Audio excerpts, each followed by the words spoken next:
Welcome to History Teller YT, where we dive into the stories that shaped the world. Today, we explore one of the most surprising chapters in human history, a moment when a small nation, barely the size of some modern cities, rose to global power and influenced art, science, trade, warfare, and political ideas for centuries to come. This is the Dutch Golden Age, a time when innovation and ambition turned the Netherlands into the financial heart of Europe, the artistic capital of the world, and a scientific hub that helped launch the modern era. In this journey, you'll hear how merchants and mapmakers reshaped global trade, how painters like Rembrandt and Vermeer captured the depth of everyday life, and how engineers and sailors pushed the limits of what was possible. You'll see how a nation with limited land built polders, controlled the sea, mastered wind technology, and created one of the most advanced economies of its time. You'll also discover the challenges, conflicts, and contradictions hidden beneath the success. The wars, the political tensions, the cost of empire, and the moral questions that still echo today. If you're ready for a story filled with innovation, courage, creativity, and human complexity, then stay with us. This is more than history.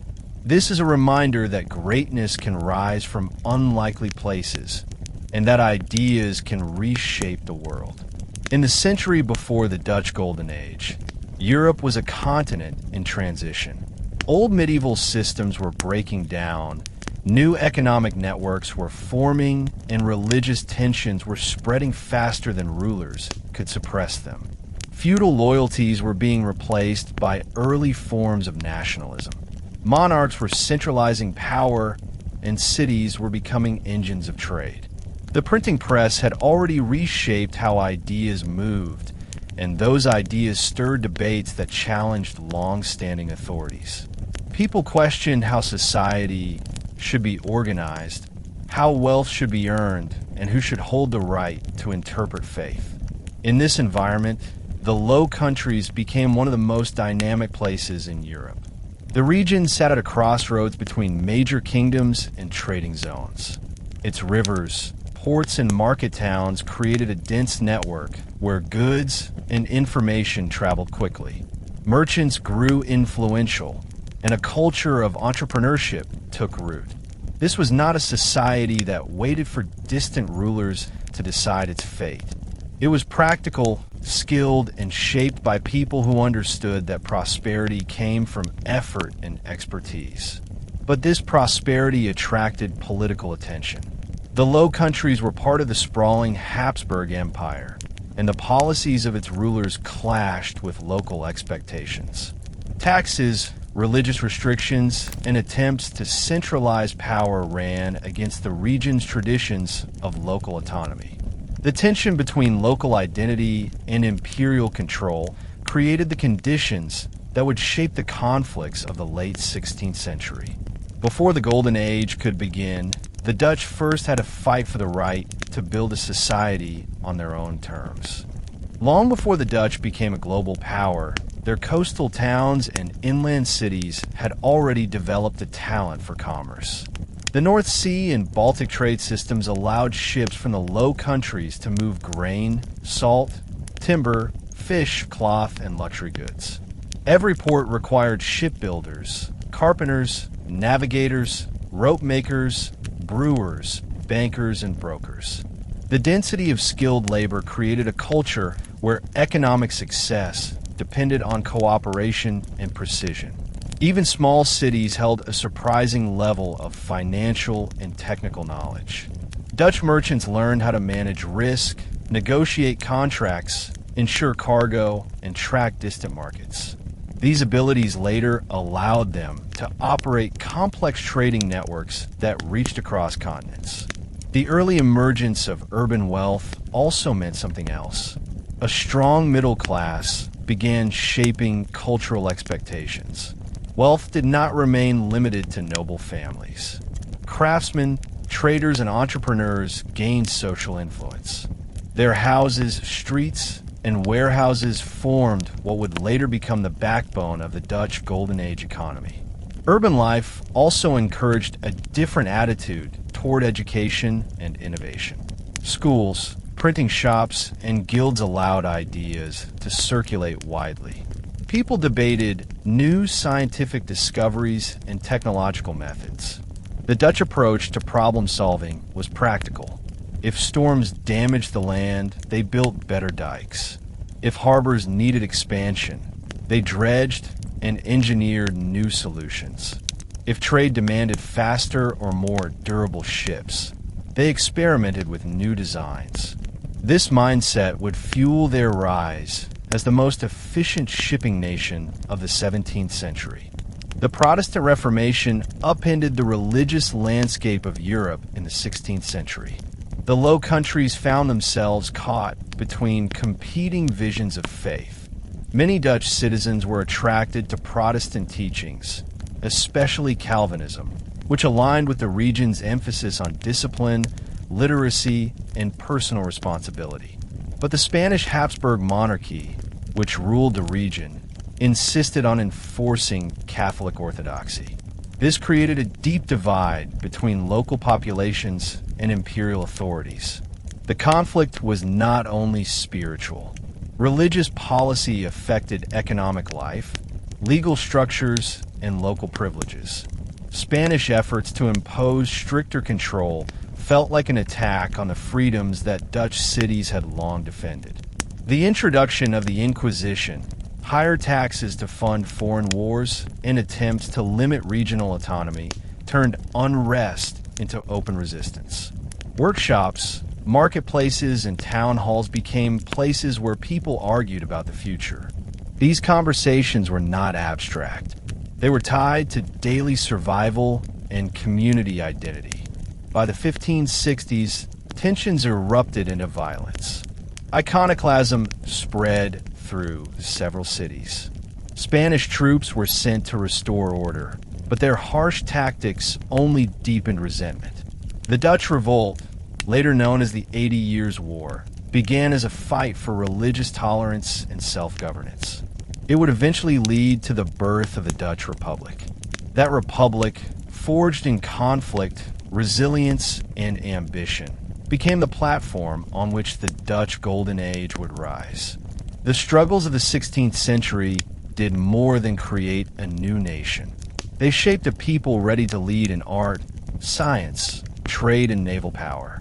When unrest in the Low Countries reached a breaking point in the 1560s, many people still hoped the conflict could be solved through negotiation. They believed the Spanish crown might reconsider its strict policies or allow local officials more authority.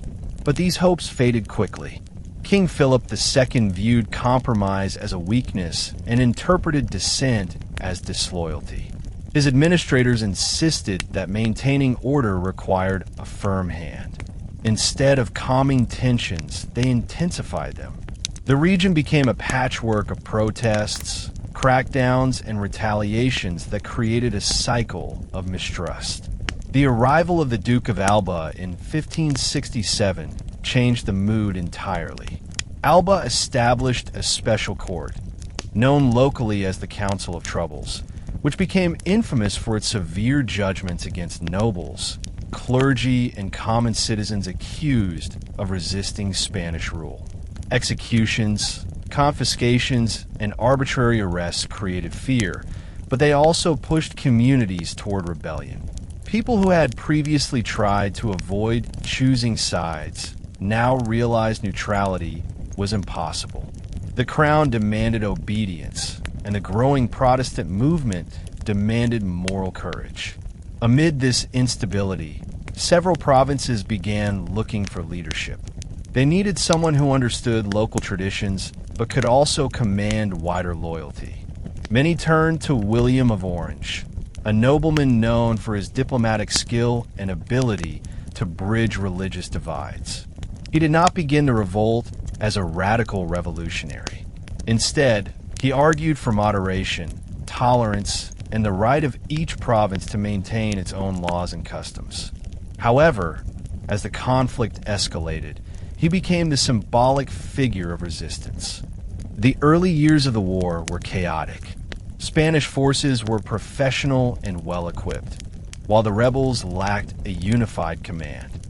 Many battles were lost, but the geography of the Low Countries favored those who knew the land.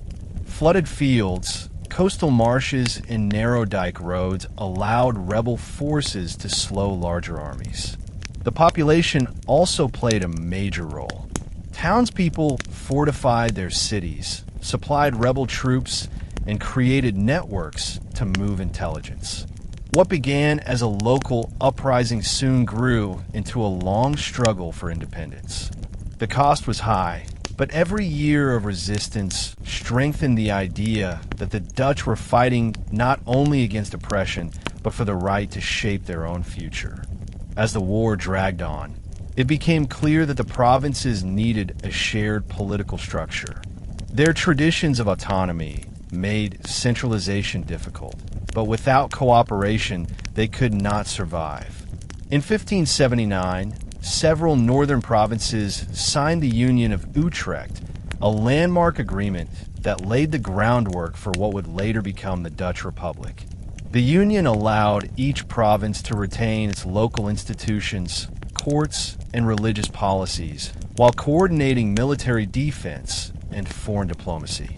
It balanced independence with unity in a way that was unusual for the time. The Union of Utrecht was not only a political document, it represented a new understanding of citizenship and public responsibility.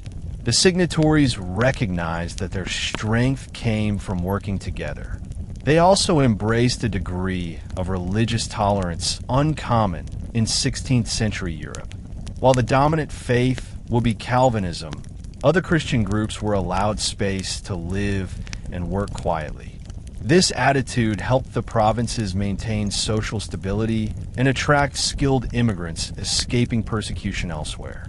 Over time, these newcomers enriched Dutch society with new crafts, business practices, and artistic knowledge. The Union also forced the provinces to think about governance in practical terms. Instead of relying on a monarch, they needed to manage decision-making through councils, envoys, and voting procedures. This encouraged habits of negotiation and compromise. Provincial leaders understood that cooperation was not an ideal, but a necessity. Their decisions shaped a political culture that valued civic participation and shared responsibility. This was not democracy in a modern sense, but it moved further in that direction than most European states of the time.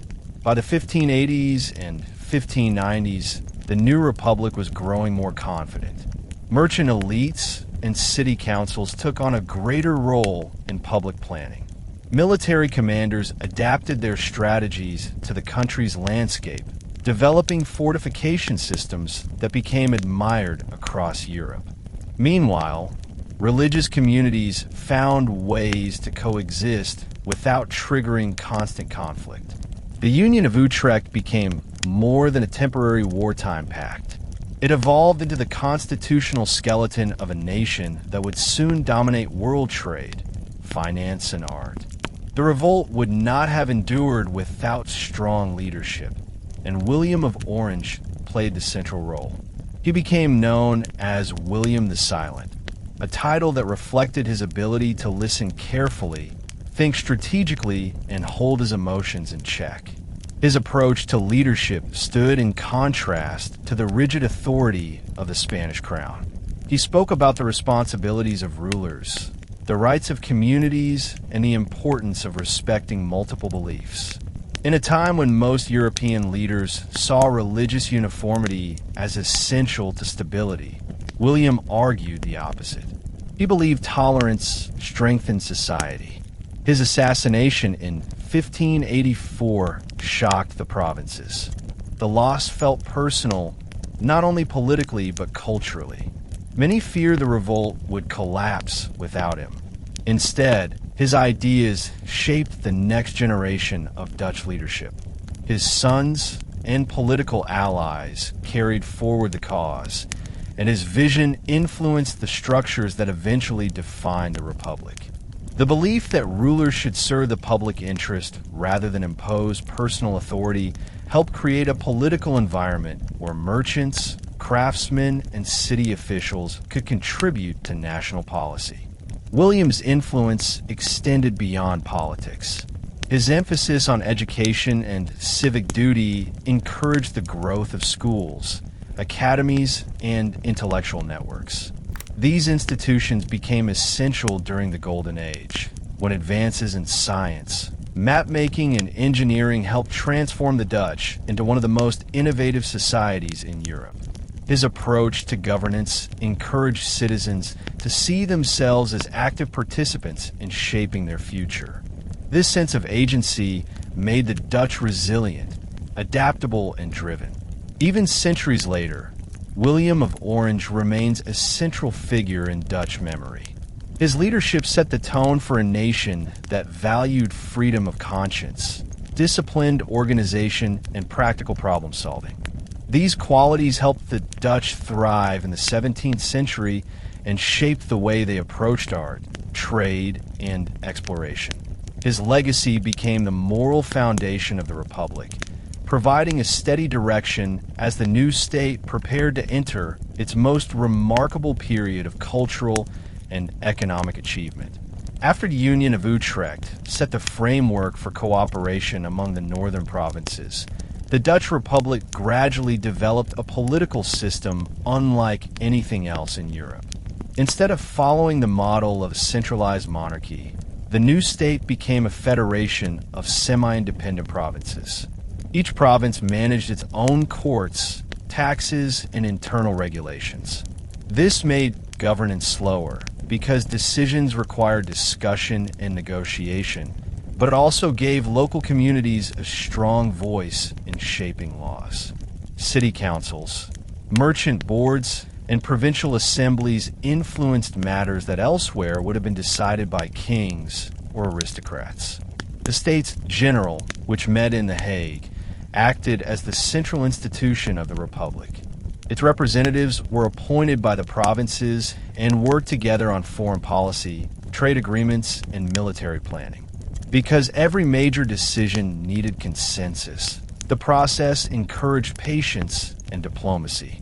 Arguments were common, but open conflict inside the council was rare. Members understood that unity was essential to survive the war against Spain and to maintain their growing influence in European affairs. This environment produced leaders skilled at balancing ambition with restraint. Another important role in the Republic was the office of the stadtholder. Although the position had roots in earlier eras of administration, it evolved into a key part of Dutch politics. The stadtholder served as a military commander and a unifying figure, often drawn from the House of Orange. However, the role was not absolute. The stadtholder had to cooperate with provincial governments and respect the authority of city councils. This created a constant push and pull between Republican ideals and the appeal of strong leadership. The tension never fully disappeared, but it helped prevent the rise of unchecked power. What made the Dutch system remarkable was its adaptability. The Republic functioned through negotiation, shared responsibility, and practical problem solving. Decisions took time, but once agreements were reached, implementation tended to be efficient. These habits shaped a political culture that valued participation and civic duty. Citizens saw government not as a distant authority, but as an extension of their collective interests.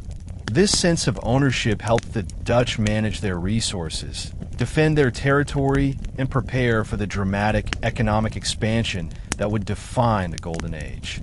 Life in the Dutch Republic differed from the rigid hierarchies found elsewhere in Europe. While noble families still existed, their influence was limited compared to the power of wealthy merchants and skilled professionals. Cities like Amsterdam, Leiden, Haarlem, and Delft were driven by commerce, craftsmanship, and education rather than aristocratic privilege. Urban society produced a large middle class that shaped cultural expectations. People valued discipline, hard work, literacy, and personal responsibility. The idea that success came from skill rather than birth made the Republic feel more open than most European states of the time. Daily routines revolved around practical needs. Families managed small workshops, traded goods, brewed beer, crafted tools, or raised livestock. Women played a central role in household economies. Many managed shops, supervised apprentices, or handled financial records. Their participation helped maintain steady growth and made Dutch cities more stable. The stadtholder had to cooperate with provincial governments and respect the authority of city councils. This created a constant push and pull between Republican ideals and the appeal of strong leadership. The tension never fully disappeared, but it helped prevent the rise of unchecked power. What made the Dutch system remarkable was its adaptability. The Republic functioned through negotiation, shared responsibility, and practical problem solving. Decisions took time, but once agreements were reached, implementation tended to be efficient. These habits shaped a political culture that valued participation and civic duty. Citizens saw government not as a distant authority, but as an extension of their collective interests. This sense of ownership helped the Dutch manage their resources, defend their territory, and prepare for the dramatic economic expansion that would define the Golden Age. Life in the Dutch Republic differed from the rigid hierarchies found elsewhere in Europe. While noble families still existed, their influence was limited compared to the power of wealthy merchants and skilled professionals. Cities like Amsterdam, Leiden, Haarlem, and Delft were driven by commerce, craftsmanship, and education rather than aristocratic privilege. Urban society produced a large middle class that shaped cultural expectations. People valued discipline, hard work, literacy, and personal responsibility. The idea that success came from skill rather than birth made the Republic feel more open than most European states of the time. Daily routines revolved around practical needs. Families managed small workshops, traded goods, brewed beer, crafted tools, or raised livestock. Women played a central role in household economies. Many managed shops, supervised apprentices, or handled financial records. Their participation helped maintain steady growth and made Dutch cities more stable. Children learned trades early, often through guilds, which set standards for craftsmanship and protected the quality of work. These guilds were not only economic institutions, but also social networks that shaped identity and community pride. Dutch cities were clean and orderly by the standards of the 17th century.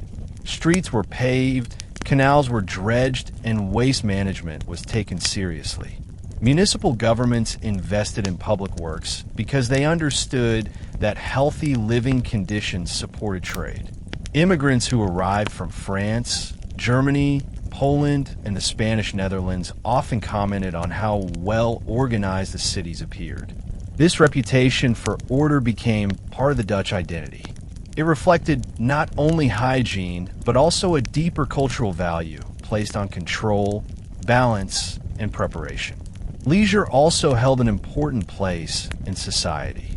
People visited taverns, attended plays, enjoyed music, or spent time outdoors skating, boating, or walking along the countryside. Literacy rates were high, so books circulated widely. Pamphlets, maps, and newspapers informed the public about events across Europe. This hunger for information helped develop a broad intellectual culture.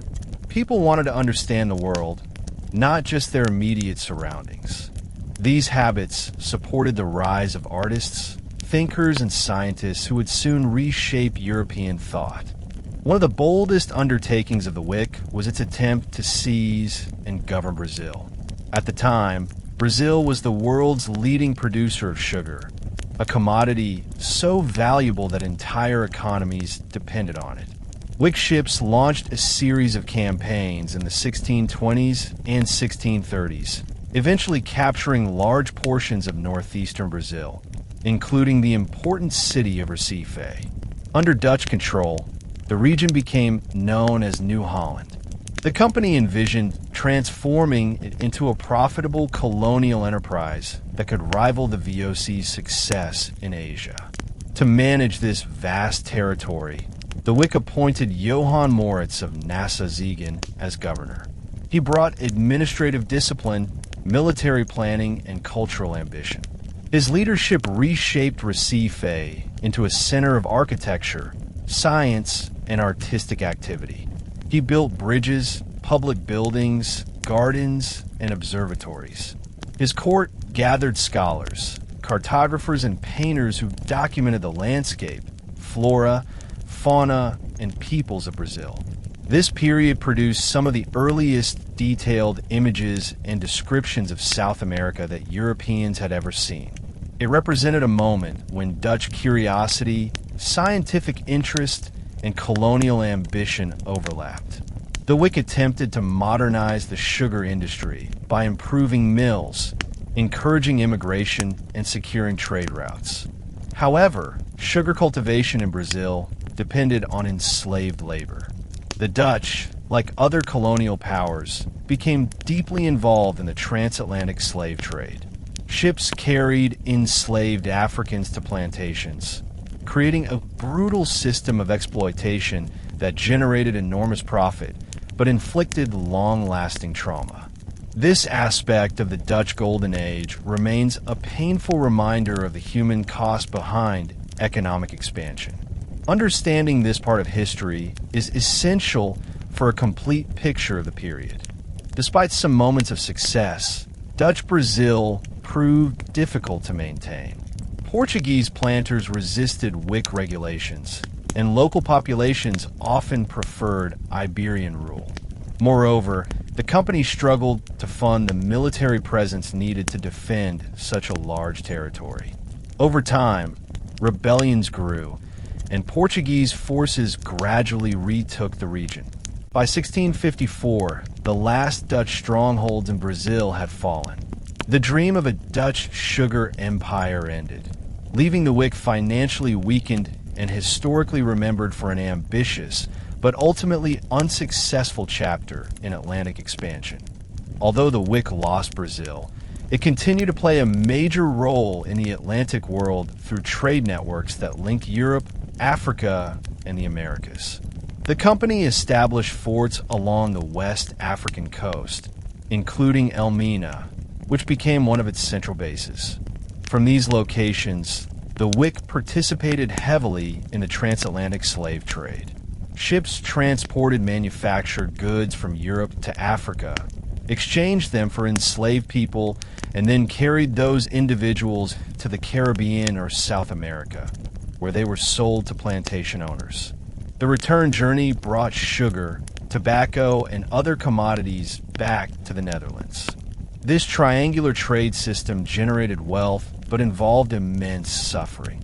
Enslaved Africans endured violent capture, forced marches, confinement in coastal forts, and horrific conditions aboard slave ships. Mortality rates were high, and survivors faced a lifetime of exploitation. The Dutch, like the Portuguese, English, French, and Spanish, built portions of their prosperity on this system.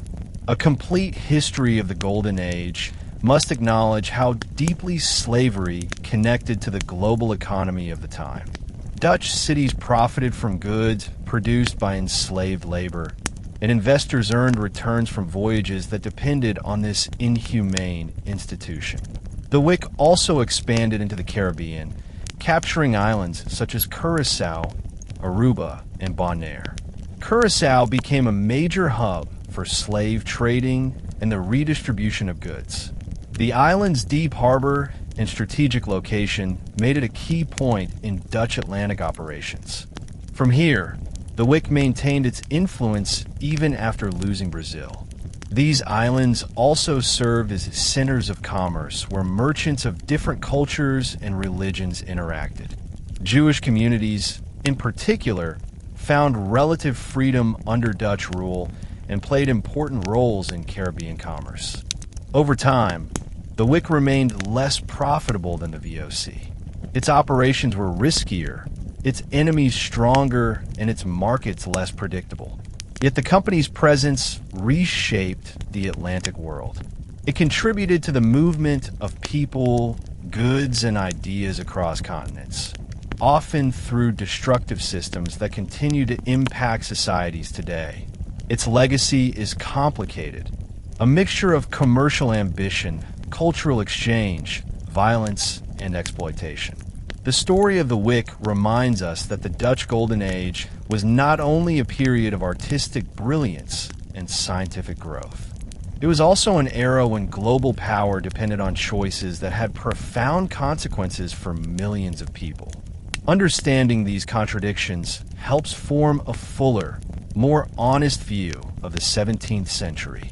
By the early 17th century, Amsterdam had transformed from a regional trading town into one of the most important commercial cities in the world. This rise was not sudden. It grew from decades of migration, innovation, and political stability that allowed merchants to operate in an environment where contracts were respected and markets functioned predictably.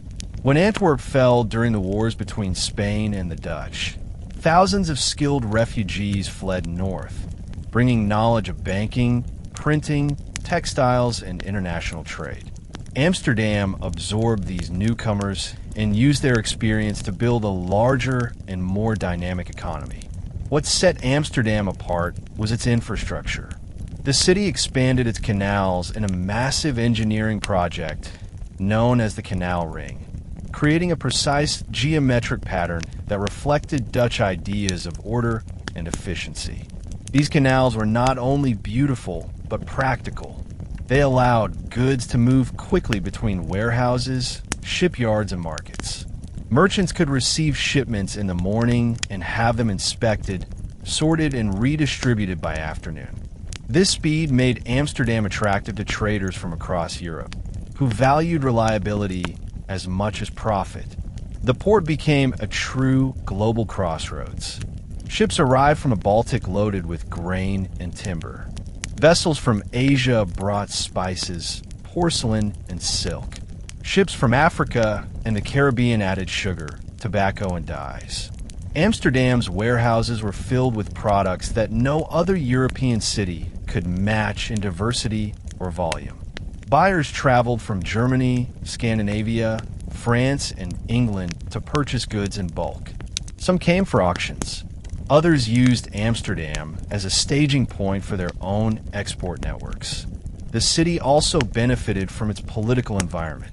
The Dutch Republic valued autonomy and economic freedom. Local authorities avoided heavy interference in commerce, leaving merchants to organize their own insurance pools, shipping partnerships, and credit systems. This freedom encouraged experimentation and helped create a business culture built on trust, negotiation, and clear contract law. The result was a city where opportunity attracted talent, and talent produced innovation. Amsterdam did not just participate in global trade. It orchestrated it, becoming the commercial brain of the Dutch Golden Age.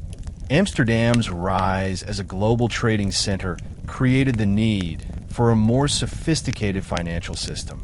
Traditional forms of lending and partnership agreements could not support the scale of international commerce that Dutch merchants managed. In response, the city developed a set of institutions that would influence financial markets for centuries. The most notable of these was the Amsterdam Stock Exchange, established in 1602 alongside the VOC.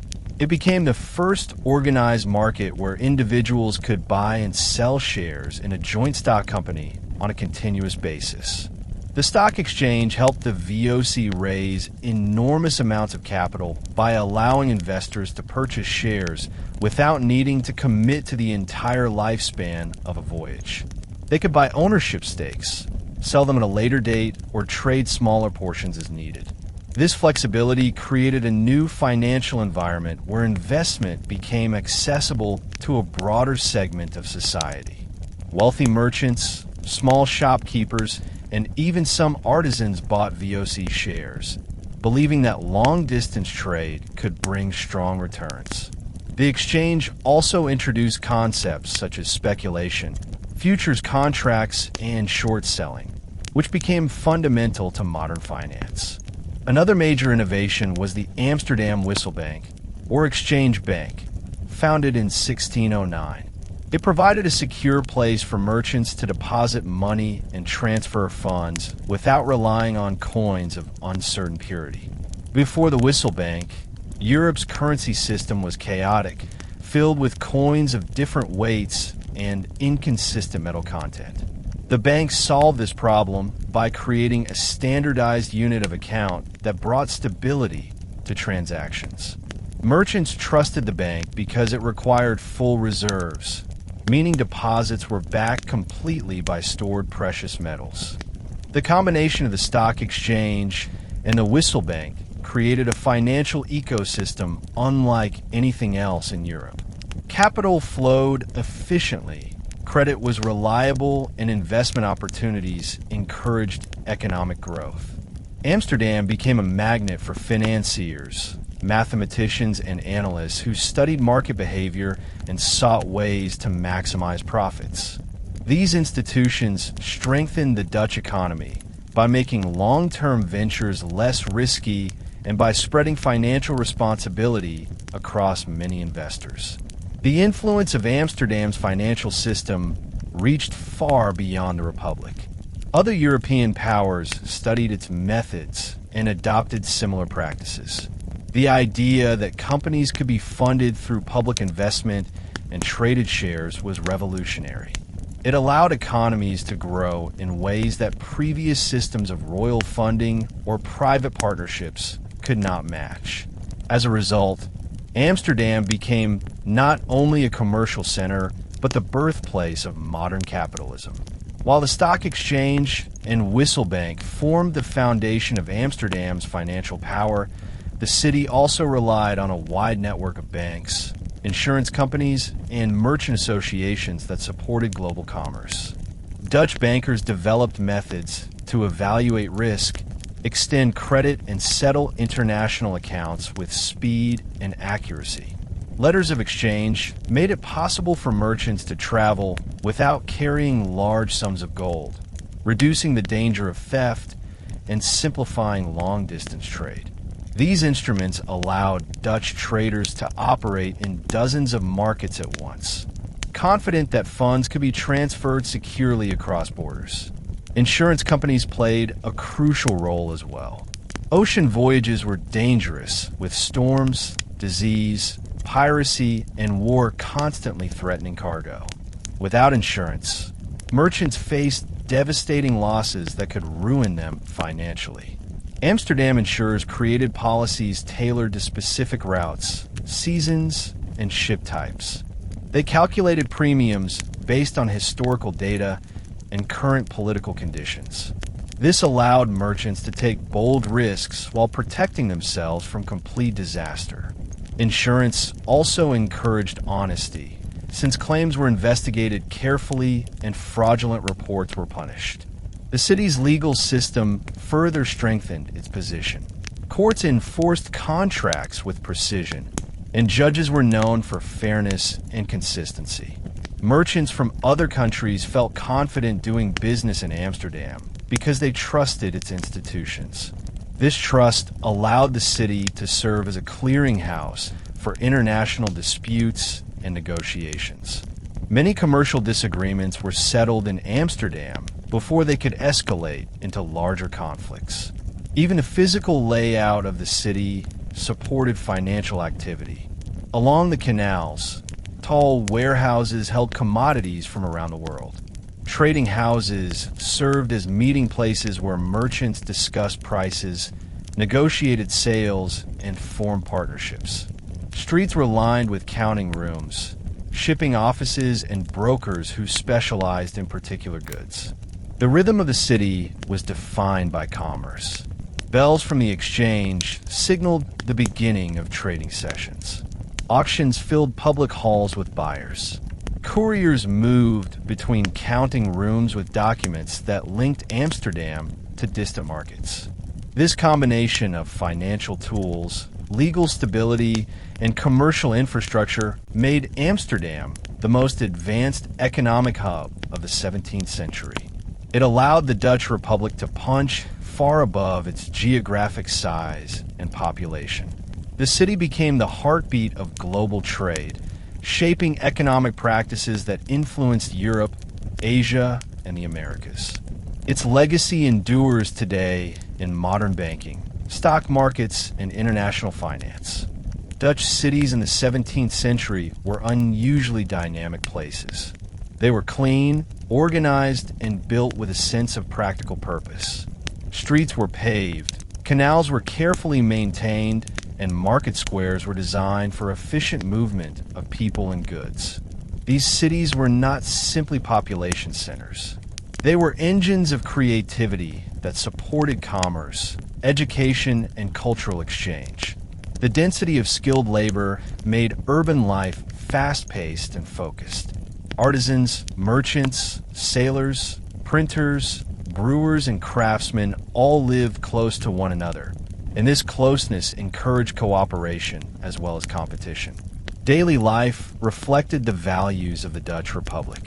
People took pride in orderliness, thrift, and reliability. Homes were well maintained, with polished floors, tidy gardens, and decorative items that showed both taste and economic status. Visitors from other countries often commented on the cleanliness of Dutch homes, something they found rare in much of Europe. Families emphasized discipline and education. Children learned to read at an early age, since literacy was essential for managing business accounts, reading the Bible, and participating in community life. This focus on literacy helped create a population that was unusually well informed. Urban life also encouraged strong civic involvement. Citizens served on guild boards, church councils, charity committees, and municipal groups. They took responsibility for maintaining their neighborhoods and supporting the poor. Dutch cities invested in public services such as orphanages, almshouses, hospitals, and schools. These institutions reflected a belief that communities prospered when everyone had access to basic support. Although the system was far from perfect, it demonstrated a level of social responsibility that impressed foreign observers. Markets were central to daily activity.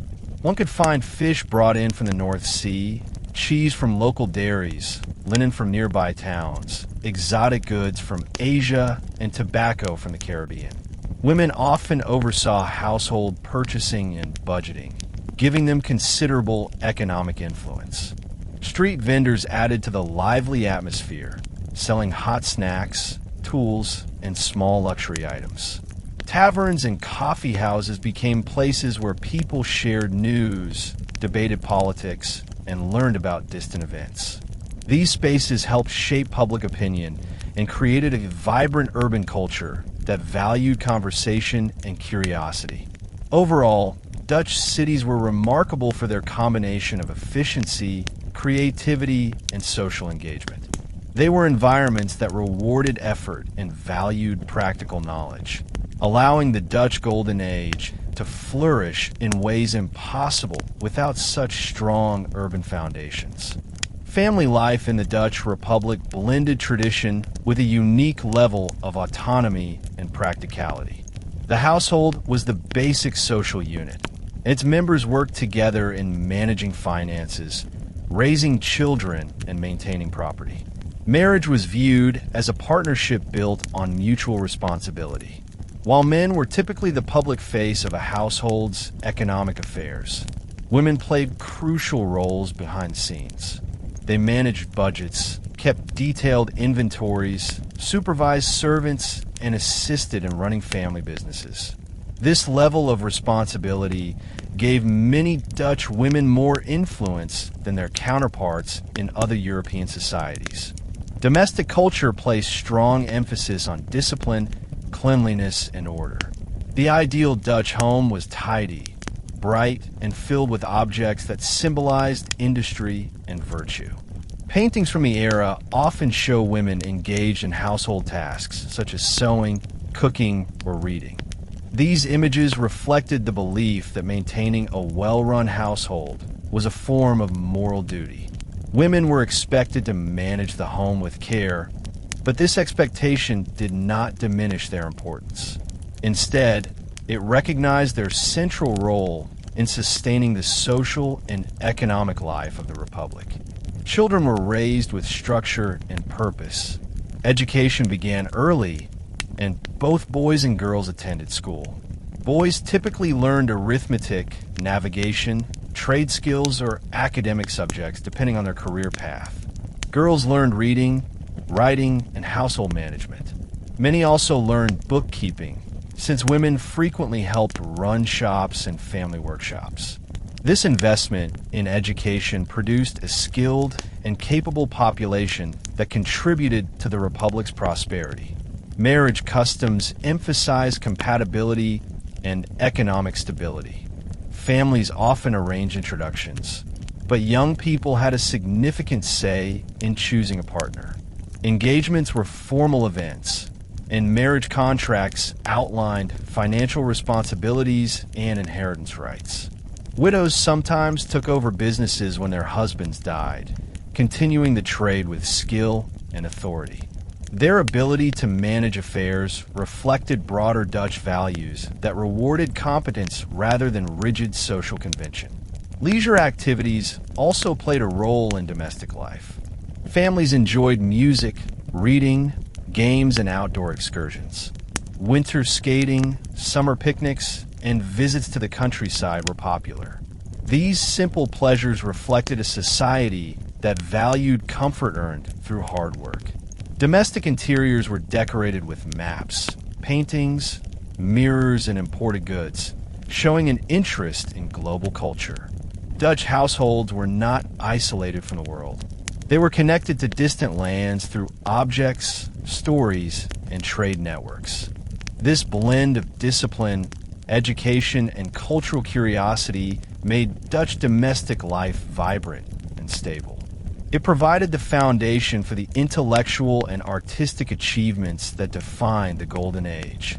The social structure of the Dutch Republic differed from many European countries because it placed less emphasis on hereditary aristocracy and more on economic achievement. While noble families existed, their influence was overshadowed by wealthy merchants, shipowners, bankers, and skilled craftsmen. Success depended on effort, talent, and good reputation. This created a social environment where mobility was possible, although still limited by wealth and education. The middle class, large, active, and well-organized, played a dominant role in political and economic life. Guilds formed the backbone of urban society. These organizations regulated the quality of goods, set training standards, and protected their members' professional rights. A craftsman could not sell his work unless he belonged to the appropriate guild. Apprentices spent years learning their trade under the supervision of a master. After proving their skill, they could become independent workers and eventually guild leaders. Guild membership was both an economic necessity and a badge of honor. It offered financial security, community support, and a sense of shared identity. Civic responsibility extended beyond guilds. Wealthy families funded orphanages, charitable institutions, and public buildings. City councils enforced regulations to maintain order and safety. Citizens served in the shutterage, or civic militia, which protected towns and maintained public security. Paintings of militia groups by artists like Hals reflect the pride associated with this duty.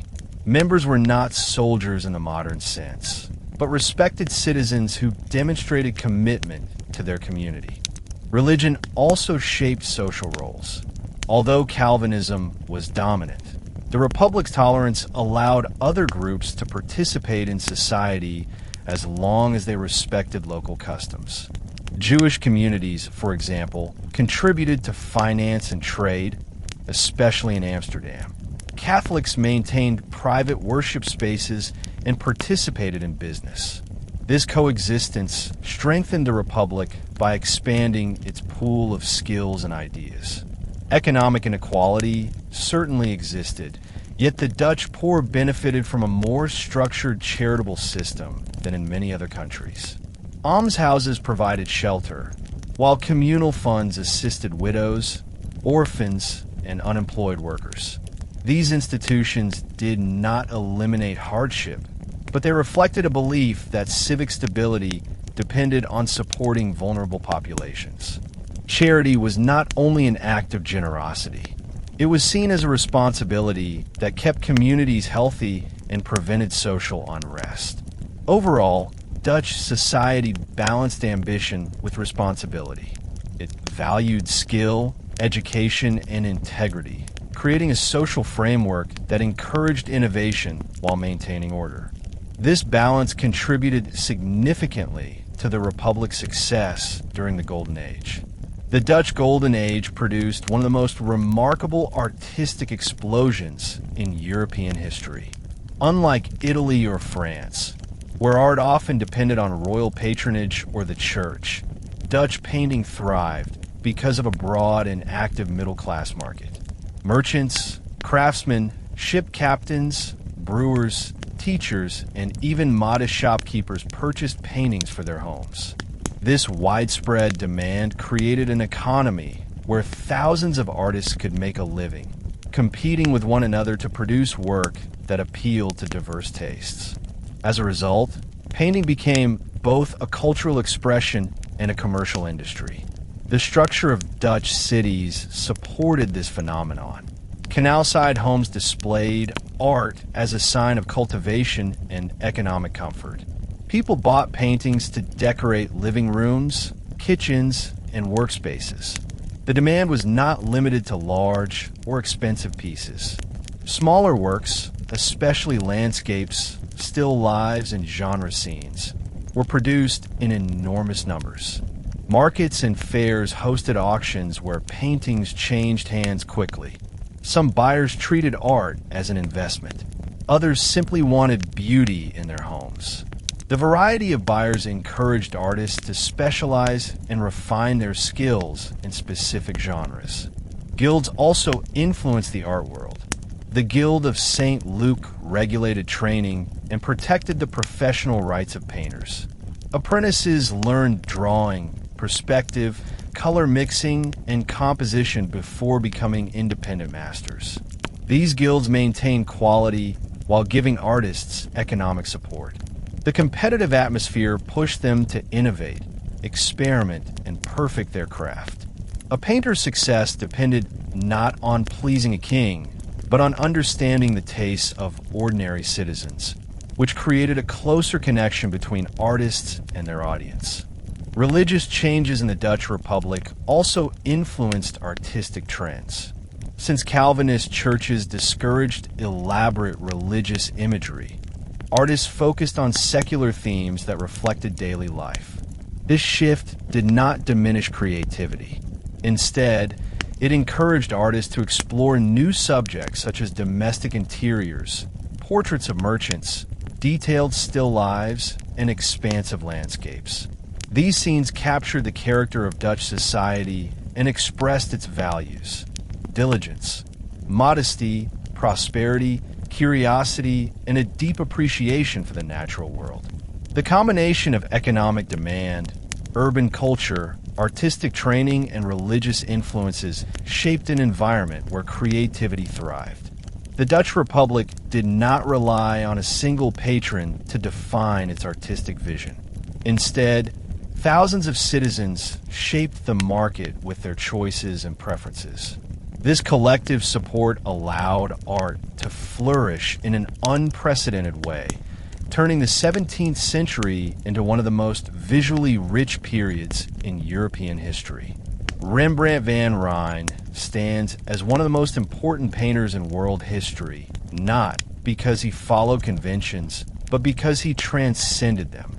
Born in Leiden in 1606, he trained under skilled masters before establishing himself in Amsterdam, where the booming art market offered endless opportunities. Early in his career, he became known for dramatic lighting, rich colors, and detailed observation. His biblical scenes, portraits, and mythological subjects showed technical mastery. Yet what truly set Rembrandt apart was his ability to capture human emotion with depth and honesty. Portraits were central to Rembrandt's career. Amsterdam's wealthy citizens wanted images that reflected status, but Rembrandt gave them more than fashionable poses. He revealed personality through expressions, posture, and subtle details. His use of chiaroscuro, the contrast of light and shadow, drew attention to faces and gestures. These portraits invite viewers to look beyond clothing and symbols, allowing them to glimpse the inner life of the subject. This emotional realism distinguished Rembrandt's work from many contemporaries who focused primarily on surface detail. Rembrandt also excelled in group portraits, a genre especially popular in the Dutch Republic. The most famous example is the Night Watch, a monumental painting that transformed the traditional militia portrait. Instead of arranging figures in static rows, Rembrandt created a dynamic scene full of movement, light, and atmosphere. The painting captures a moment of action, showing the civic guard stepping forward as if preparing for duty. This approach was bold and unconventional. Some sitters criticized it because they expected clearer individual representation. But over time, the painting became celebrated for its artistic daring and its vivid portrayal of civic pride. In addition to his public works, Rembrandt produced numerous self-portraits throughout his life. These images trace his personal journey, showing him as a young, confident artist, then as a mature master, and finally as an aging man facing financial hardship and personal loss. Few artists have documented their own lives with such intimacy. Through these self-portraits, viewers see his resilience, vulnerability, and unwavering dedication to truth in art. They also reveal how the challenges of life deepened his understanding of human nature. Rembrandt was also a master etcher. His prints were collected across Europe, spreading his influence far beyond the Netherlands. He experimented constantly, altering plates, adjusting lines, and changing lighting effects. His prints often depicted biblical stories with emotional complexity, blending realism with spiritual insight. This combination made his work appealing to both religious and secular audiences. Although Rembrandt faced bankruptcy and hardship later in life, his legacy remained secure. His art continues to touch viewers because it speaks to universal experiences: hope, fear, dignity, sorrow, and resilience. Few artists have captured the human spirit with such depth, and his contributions remain central to understanding the Dutch Golden Age. Johannes Vermeer created a profoundly different artistic world from Rembrandt, yet his impact is equally lasting. Born in Delft in 1632, Vermeer produced relatively few paintings, perhaps no more than 35 that survive today. Yet each one reveals extraordinary precision, softness, and quiet beauty. Unlike many Dutch painters who thrived on rapid production, Vermeer worked slowly and meticulously, building his compositions layer by layer. His subjects were ordinary rooms, simple domestic tasks, and individuals caught in thoughtful moments. Through subtle light, careful geometry, and delicate color, he turned everyday life into scenes of poetic stillness. Light was Vermeer's signature element. Many of his works show sunlight entering from a window on the left, casting gentle shadows and highlighting textures. The softness of a curtain the clarity of a glass of wine, the grain of a wooden table. These effects gave his paintings a sense of calm and order. Viewers often feel as if they are standing in the room themselves, sharing the quiet moment with the figures. This immersive quality made his art distinctive and continues to draw admiration from modern audiences. Vermeer's subjects were often women engaged in daily activities, reading a letter, pouring milk, weighing coins, or playing a musical instrument. These tasks seemed simple, yet Vermeer elevated them by focusing on concentration, dignity, and introspection. His figures are not performing for an audience. They are absorbed in their own thoughts, creating a sense of privacy. This treatment of everyday life reflected Dutch values that praised modesty, industry, and peace within the home. It also showed Vermeer's sensitivity to human emotion without relying on dramatic gestures. His most famous work, Girl with a Pearl Earring, stands apart from his typical interiors. The painting features a young woman turning toward the viewer, her face illuminated by soft light and her lips slightly parted. The simplicity of the composition intensifies her expression. The pearl reflects a single bright highlight, capturing attention and adding elegance. The identity of the girl remains unknown, and scholars often refer to the painting as a tronie, a study of character rather than a formal portrait. This ambiguity enhances its allure, making it one of the most iconic images in Western art. Vermeer's career was shaped by the economic fluctuations of his time. Delft art market was smaller than Amsterdam's, and Vermeer struggled financially, especially during the downturn after the Franco-Dutch War. His death at a young age left his family in debt, and his paintings were not widely recognized until centuries later. Yet once rediscovered, his reputation grew quickly. Today, Vermeer is celebrated as a master of quiet realism and emotional subtlety. His work reveals the gentle beauty within ordinary moments. Through careful observation, he transformed domestic interiors into timeless meditations on light, space, and human presence. While Rembrandt captured the depths of emotion, Vermeer revealed the poetry of stillness. Together, they symbolize the extraordinary artistic diversity of the Dutch Golden Age. One of the most distinctive features of Dutch Golden Age art is the remarkable rise of genre painting. These were not grand historical scenes or dramatic mythological stories. Instead, they showed ordinary people doing ordinary things. A woman peeling apples, a maid cleaning a hallway, a group of soldiers playing cards, children skating on a frozen canal, men drinking in a tavern, or families sitting around a meal. These scenes reflected the daily rhythms of Dutch life and connected art directly to the experiences of the middle-class households that purchased the paintings. In a society that valued modesty, practicality, and honest work, genre painting provided a visual celebration of familiar moments. Genre artists were often skilled observers. They studied gestures, clothing, furniture, and tools to capture real environments. Their work offered a sense of authenticity that viewers recognized instantly. Even simple tasks, like a woman sweeping or a father teaching his child to read, became meaningful. The everyday world gained dignity, and the home became a place worthy of artistic exploration. This shift represented a major transformation in European art.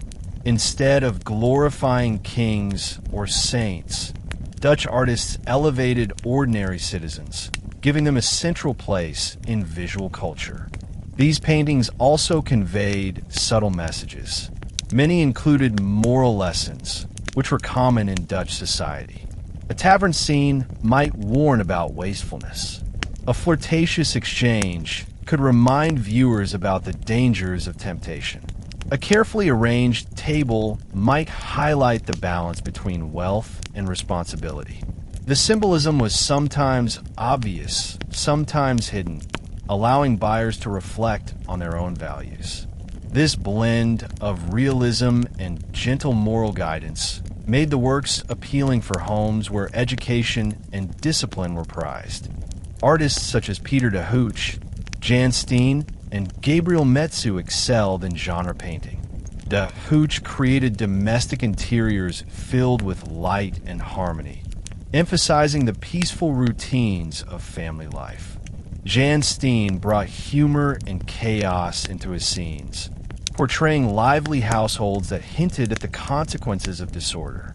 Metsu blended elegance with intimacy, creating refined interiors where figures appeared natural and fully engaged in their activities. Each artist added a unique voice to the genre, expanding its emotional and thematic range. Genre painting also served a documentary function. It preserved the details of Dutch homes, clothing, architecture, customs, and social interactions. Today, historians rely on these paintings to understand how people lived. The artist provided visual records of how work was divided, how rooms were arranged, and how families interacted. This connection to real life makes genre painting a powerful window into the Dutch Golden Age. It represents a culture proud of its daily habits and confident that beauty could be found in even the simplest moments. Landscape painting became one of the most beloved genres in the Dutch Republic. The country's geography shaped daily life. Broad skies, low horizons, windmills, dikes, fields, and waterways stretched across the land. Much of the Netherlands existed below sea level, protected only by engineering systems that required constant attention. As a result, the Dutch developed a deep connection to their environment.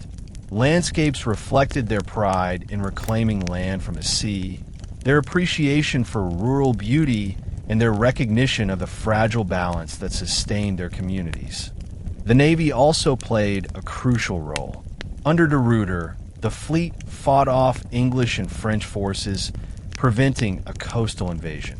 These victories bought the Republic valuable time to regroup and negotiate alliances. Eventually, European powers wary of Louis XIV's expansion joined the Dutch cause, shifting the balance of power. The war dragged on for several years, but the immediate danger of 1672 faded as the Republic stabilized under William III's leadership. The Ramjar left a deep emotional scar. It reminded citizens that their independence was fragile and could vanish without vigilance. It also encouraged political and military reforms, strengthening both the army and the navy. The crisis ultimately reshaped Dutch identity, reinforcing values such as unity, resilience, and determination. The Republic emerged battered but intact, proving that even in moments of extreme danger, its combination of engineering skill, naval strength, and collective resolve could withstand overwhelming odds. The Dutch Golden Age unfolded during a period when knowledge began to circulate across borders in ways that had never happened before. Scholars, scientists, philosophers, and writers formed what modern historians call the Republic of Letters, a network of correspondence and intellectual exchange that transcended national boundaries. The Dutch Republic served as one of the central hubs of this network, thanks to its printing industry, postal routes, commercial connections, and commitment to relative freedom of expression. Letters were the lifelines of this intellectual world. Scholars sent one another observations, manuscripts, mathematical proofs, drafts of treatises, and detailed accounts of experiments. These letters often traveled through Amsterdam or Leiden before reaching France, England, Italy, or Germany. The efficiency of Dutch postal services made communication faster and more reliable than in many other parts of Europe. This allowed new ideas to spread quickly and created an international conversation about science, religion, politics, and philosophy. The Dutch printing industry amplified this exchange. Publishers produced texts in Latin, French, English, German, and Dutch, ensuring that ideas reached multilingual audiences. Works banned in other countries often appeared in Dutch editions because printers faced fewer restrictions. This included controversial scientific works challenging traditional cosmology, as well as philosophical writings exploring free will, ethics, and the nature of God. By providing a safe environment for publication, the Dutch Republic became the intellectual crossroads of Europe. Coffee houses, salons, and private homes hosted gatherings where people discussed recent publications. These discussions included not only scholars but also merchants, artisans, ministers, and even curious citizens. Intellectual life in the Republic was not confined to universities. It existed in public spaces where ideas could be debated freely, whether about astronomy, commerce, or political theory. This culture contributed to a society that valued education and fostered critical thinking. The Republic of Letters also extended beyond Europe. Dutch traders brought books to Asia and the Americas, while missionaries and diplomats brought foreknowledge back to the Netherlands. Reports from Japan, Indonesia, Brazil, and Africa reached Dutch scholars, expanding European understanding of geography, cultures, and natural science. This global flow of information enriched Dutch scholarship and helped make the Republic one of the most informed societies of its time. In many ways, the Dutch Republic functioned as the communication center of the early modern world. Its systems of trade, printing, correspondence, and scholarship created the conditions for widespread intellectual progress. The exchange of ideas shaped not only science and philosophy, but also politics, commerce, and culture. The commitment to dialogue and inquiry helped ensure that the Golden Age was not only a period of material wealth, but also one of profound intellectual transformation. The Dutch Golden Age would not have been possible without the remarkable engineering projects that shaped the country's landscape. Much of the Netherlands lies below sea level, and the relationship between land and water defined nearly every aspect of Dutch life. Centuries before the Golden Age began, communities had already started building dikes, draining marshes, and creating polders, reclaimed plots of land protected by man-made barriers. By the 17th century, these engineering traditions reached new levels of sophistication, allowing the Dutch to expand farmland, build new towns, and strengthen their economy. The process of land reclamation required immense coordination. Local communities, landowners, and water boards worked together to plan, finance, and maintain these projects. The water boards, known as waterschappen, were among the oldest democratic institutions in Europe. They made decisions about drainage, dike construction, and water management through collective voting and shared responsibility. Every household benefited from successful water control, so even ordinary citizens participated actively in discussions and maintenance. This collaborative system reflected Dutch values of cooperation and practical problem solving. Creating a polder involved several engineering steps. First, workers built a ring of dikes around a wetland, lake, or flooded field. Once the barrier was secure, windmills pumped out the water slowly and consistently, often working for months before the land became usable. After drainage, the soil had to settle and dry before it could support crops or buildings. Farmers then cultivated the land, while engineers monitored dikes to prevent breaches. The system required constant vigilance. A single storm or structural failure could flood an entire region, undoing years of work. One of the most ambitious reclamation projects of the era was the Beemster polder, completed in 1612. It transformed a large lake into fertile farmland, using more than 24 windmills that operated in coordination to remove water. The polder became an example of geometric precision, with fields, roads, and canals laid out in an orderly grid.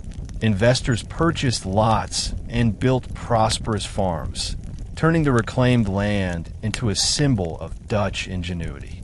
The Beemster Project inspired similar efforts across the country, shaping the Dutch countryside into the highly organized landscape recognizable today. These engineering achievements affected the economy as well.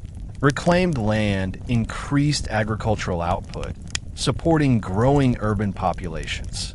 Farmers produced dairy, grains, and livestock with remarkable efficiency.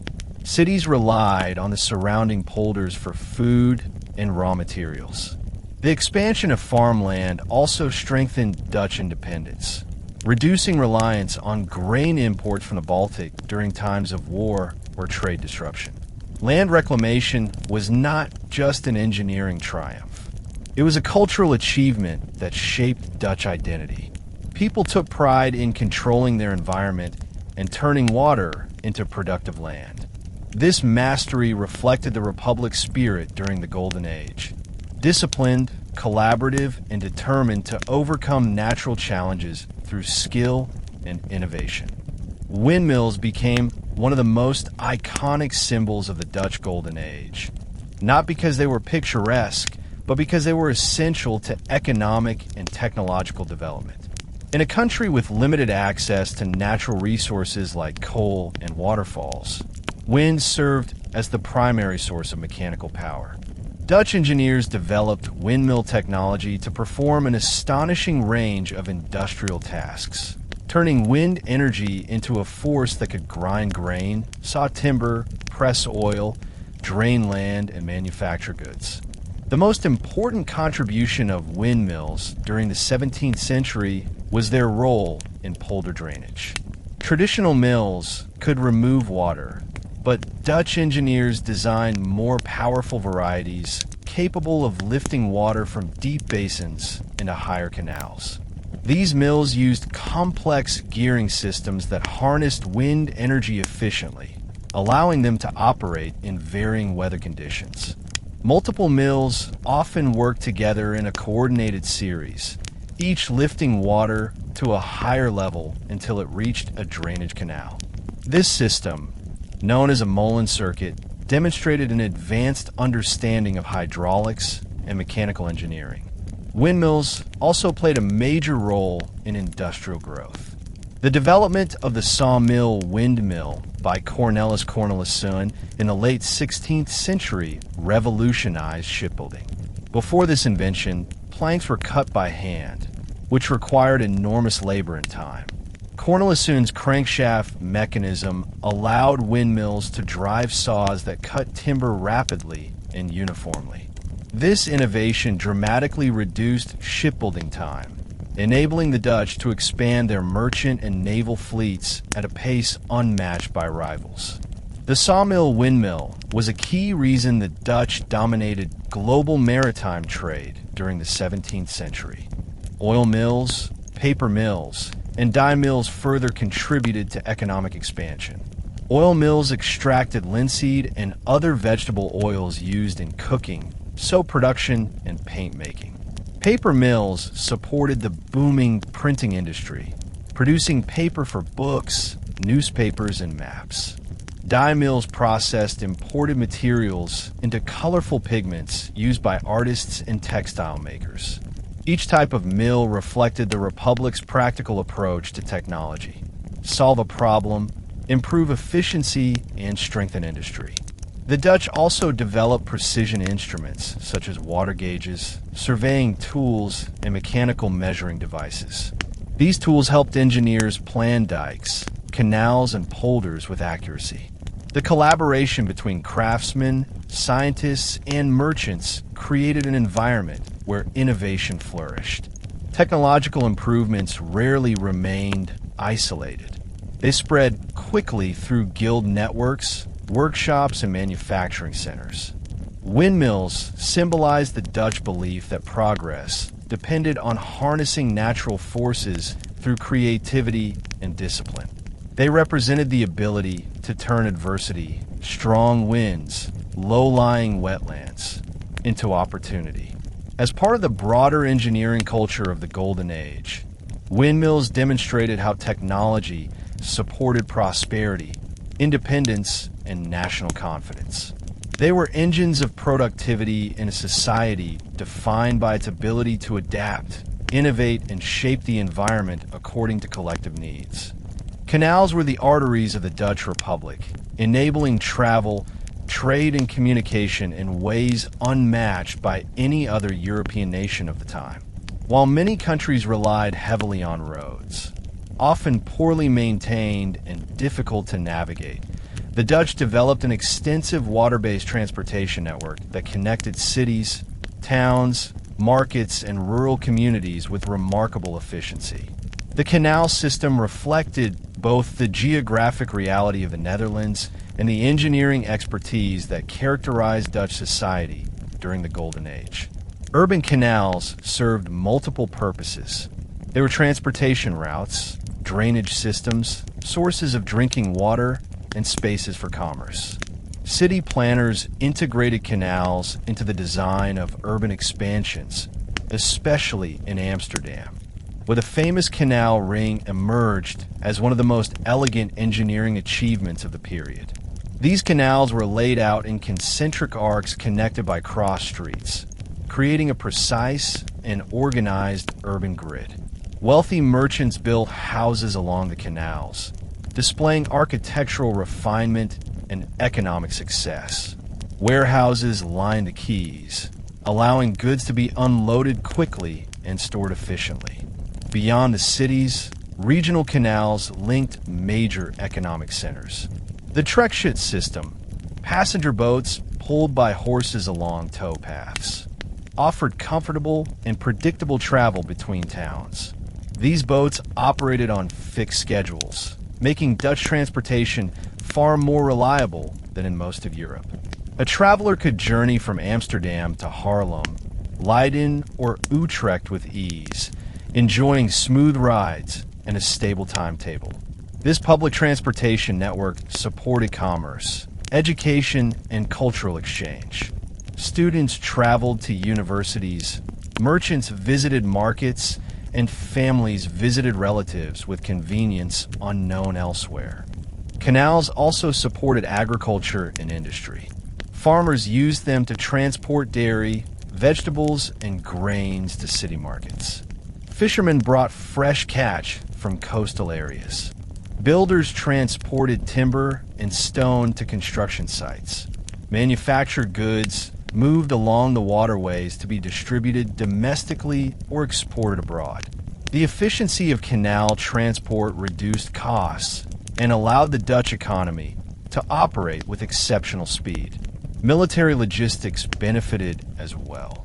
Troops, supplies, and artillery could be moved quickly across the country during wartime. Engineers even used canals strategically by manipulating water levels to create defensive barriers. This integration of infrastructure with defense planning showed how deeply engineering shaped Dutch society. Maintenance of the canals required constant attention. Water levels had to be controlled, banks reinforced, and locks repaired. Local governments, water boards, and private investors often share the responsibility. Their collaboration reflected the broader Dutch ethos of collective action. Everyone relied on the canal system, so everyone contributed to its upkeep. The canal network was more than a transportation system. It was a symbol of national identity.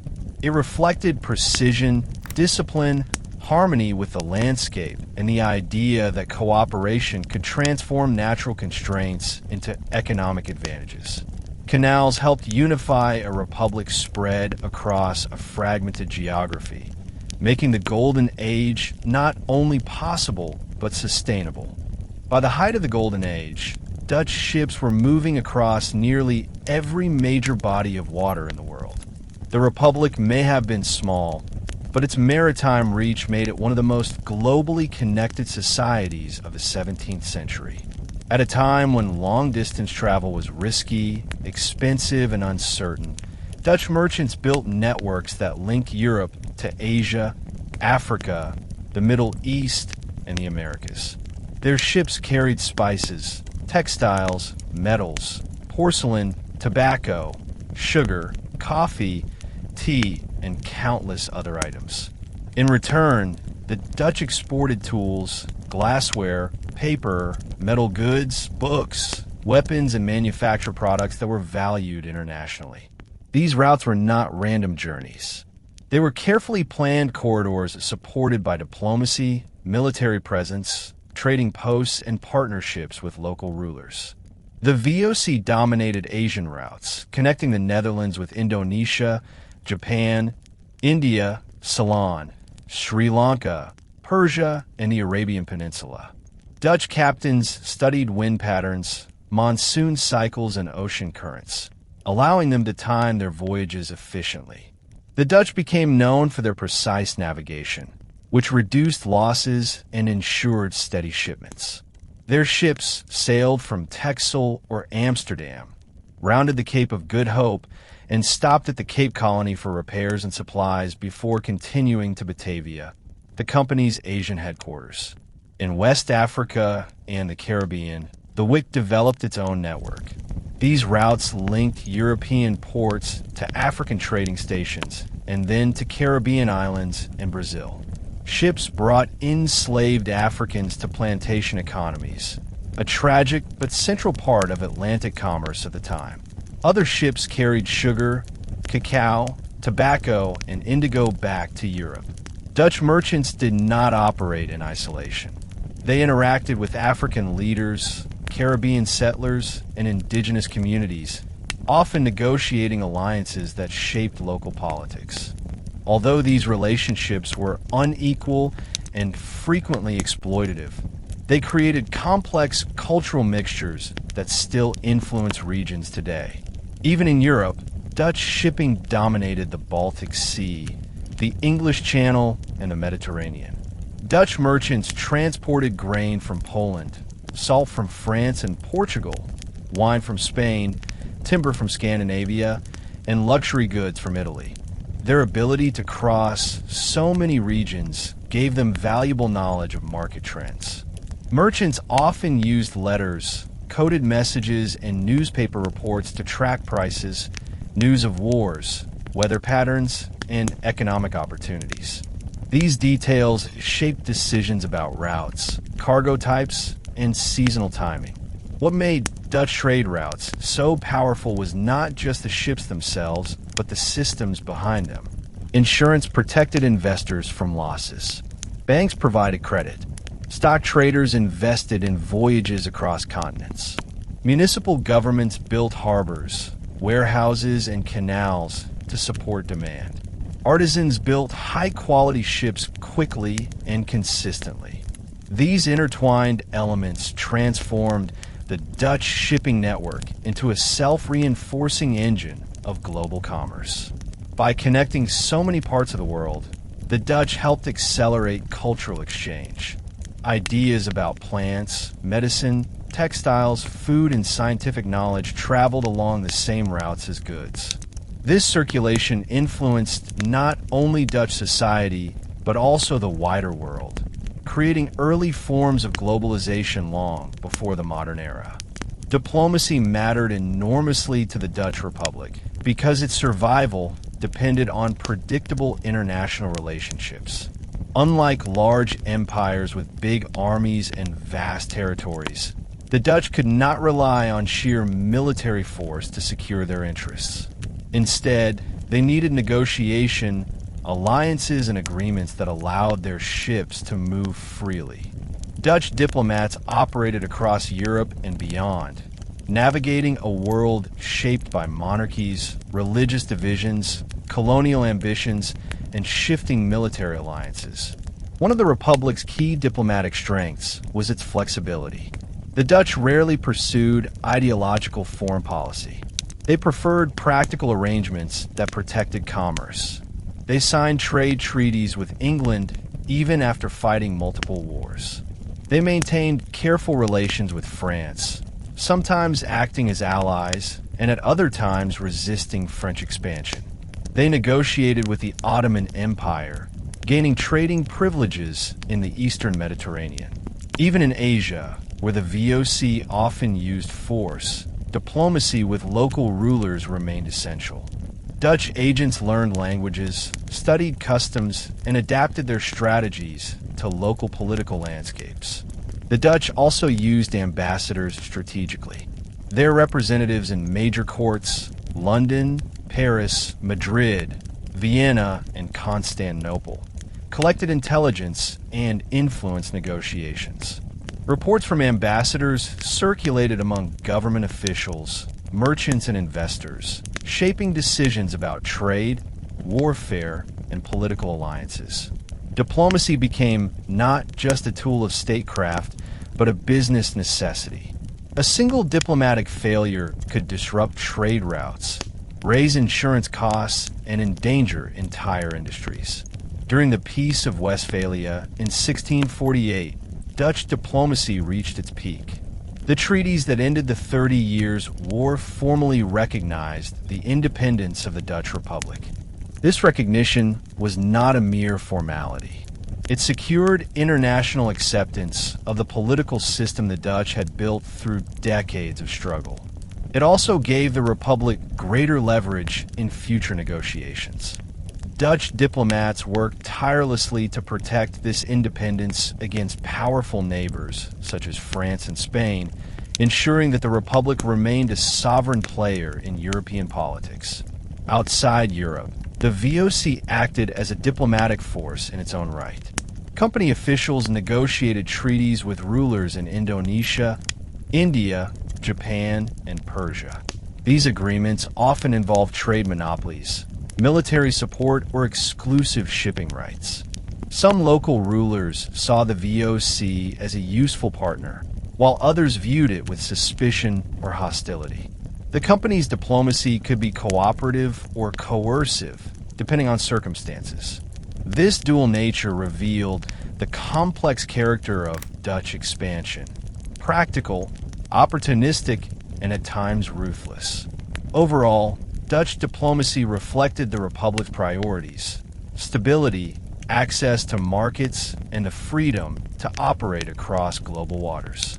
Diplomatic skill allowed the Dutch to survive in a hostile environment, balancing strong powers while protecting their commercial empire.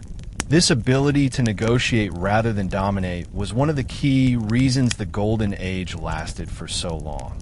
Wherever Dutch merchants and diplomats traveled, cultural exchange followed.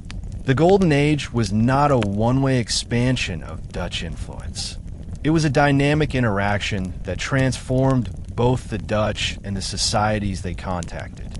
Objects, ideas, technologies, and customs moved along global trade routes, enriching everyday life in ways that people did not always recognize at the time. The Dutch Republic became a cultural crossroads where Asia, Africa, the Middle East, and the Americas left lasting impressions.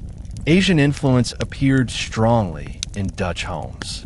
Porcelain from China and Japan became fashionable, finding its way into cabinets, dining rooms, and still life paintings. These delicate objects symbolized refinement and global awareness. Japanese lacquerware, Indonesian textiles, Indian chintz fabrics, and Persian carpets also became part of Dutch domestic culture. They blended seamlessly into Dutch interiors, reflecting a society eager to incorporate foreign artistry into daily life. Culinary habits also changed. Coffee from the Middle East, tea from China, cinnamon from Ceylon, pepper from Indonesia, cocoa from the Americas, and sugar from Brazil entered Dutch kitchens. These goods reshaped diets and social rituals. Coffee houses emerged as important meeting places where people discussed politics, science, and literature. Tea drinking became a sign of sophistication. Even everyday meals gained variety as spices and imported ingredients were incorporated into Dutch cooking. Scientific knowledge traveled as well. Dutch surgeons in Asia learned about local medical plants and passed their findings back to Europe. Botanists cultivated exotic species brought from distant regions.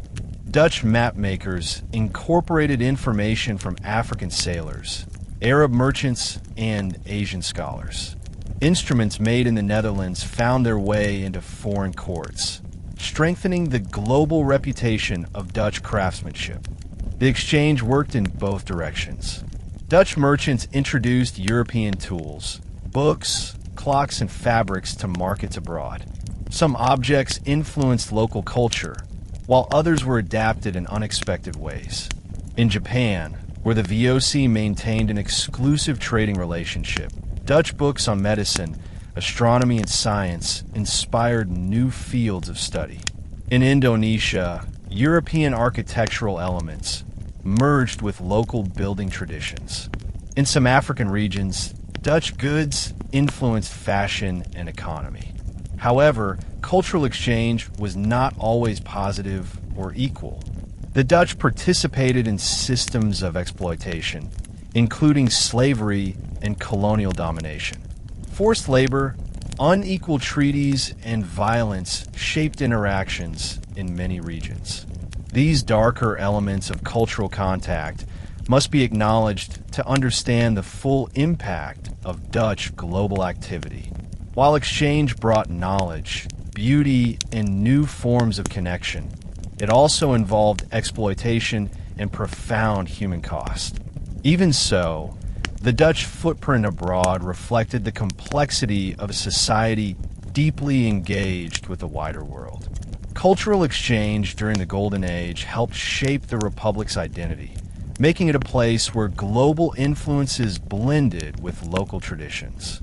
This mixture contributed to the vibrancy, creativity, and intellectual richness of 17th century Dutch life. The economy of the Dutch Golden Age was unlike anything Europe had seen before. Instead of depending on royal treasuries or hereditary aristocracy, wealth in the Dutch Republic flowed through merchants, investors, artisans, bankers, and shipowners. This shift toward a commercially driven economic system created one of the earliest examples of a modern middle class with significant financial and cultural influence. In the Dutch Republic, economic power was not concentrated in the hands of a few noble families. Instead, it was distributed across cities filled with households engaged in trade, manufacturing, and services. Merchants operated both locally and globally. Some dealt in regional products such as dairy, fish, textiles, or grain. Others invested in long-distance ventures carrying spices, porcelain, tea, tobacco, sugar, and timber. Ship captains often owned shares in the vessels they commanded, allowing them to benefit directly from profitable voyages. Investors of all backgrounds purchased shares in the VOC, WIC, or private trading companies. Even modest shopkeepers sometimes owned small investments, creating a society where financial participation extended to different levels of economic life. Land ownership was another component of wealth, especially in reclaimed polders. Agricultural land was highly productive due to Dutch engineering and careful planning. Dairy farming, in particular, produced butter and cheese that found markets throughout Europe. Wealthy urban families often owned both city properties and rural estates, linking commercial profits with agricultural output. This combination made the Dutch economy resilient during fluctuations in international trade. Guilds provided structure for crafts and industries. They regulated training, set quality standards, and created stable conditions for skilled labor. Shoemakers, carpenters, painters, masons, brewers, and textile workers belonged to guilds that protected their interests. These guilds also helped reduce social inequality by offering apprenticeships that allowed young people to move upward economically. The focus on skill rather than birthright shaped Dutch society, encouraging education and competence in every field. Wages in the Republic were comparatively high because labor was in demand. Cities needed workers for shipyards, print shops, construction sites, and warehouses. The thriving economy allowed many families to afford comfortable homes, good clothing, and access to education. This broad prosperity became a defining feature of Dutch culture. Homes were decorated with art, imported goods, and finely crafted furniture. People enjoyed public entertainment, participated in civic life, and invested in their communities. The economic energy of the Golden Age was not limited to elites. It permeated everyday life and shaped a society driven by trade, innovation, and discipline. The structure of wealth during this era created economic mobility while also reinforcing responsibility. Prosperity encouraged saving, investment, and careful planning. It contributed to the creation of financial institutions that shaped global capitalism. Dutch wealth was not based solely on conquest or taxation. It emerged from a balanced system of commerce, craftsmanship, agriculture, and civic cooperation. This foundation allowed the Republic to thrive during a century of intense global competition. The Dutch Golden Age economy relied on more than trade. It depended heavily on a wide range of industries that transformed raw materials into valuable goods. The Republic became an industrial center where innovation, efficiency, and specialization shaped the manufacturing landscape. This industrial success supported commerce, supplied global markets, and made Dutch cities some of the busiest production hubs in Europe. Shipbuilding was one of the most important industries. Dutch shipyards became famous for their organization and speed. They used assembly line-like methods, standardizing parts and organizing labor into specialized teams. This approach allowed them to produce vessels faster and more affordably than their competitors. Shipyards in Amsterdam, Rotterdam, Hoorn, and Enkhuizen produced thousands of ships that powered trade, exploration, and naval defense. The introduction of wind-powered sawmills reduced production time dramatically, giving the Dutch an enormous advantage in maritime construction. Textile production was another key industry.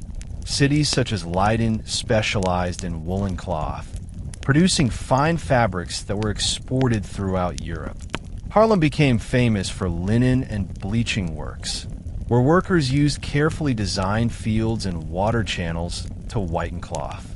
The bleaching industry required precision, sunlight, and clean water, and Dutch expertise made Haarlem a leading center for high-quality textiles.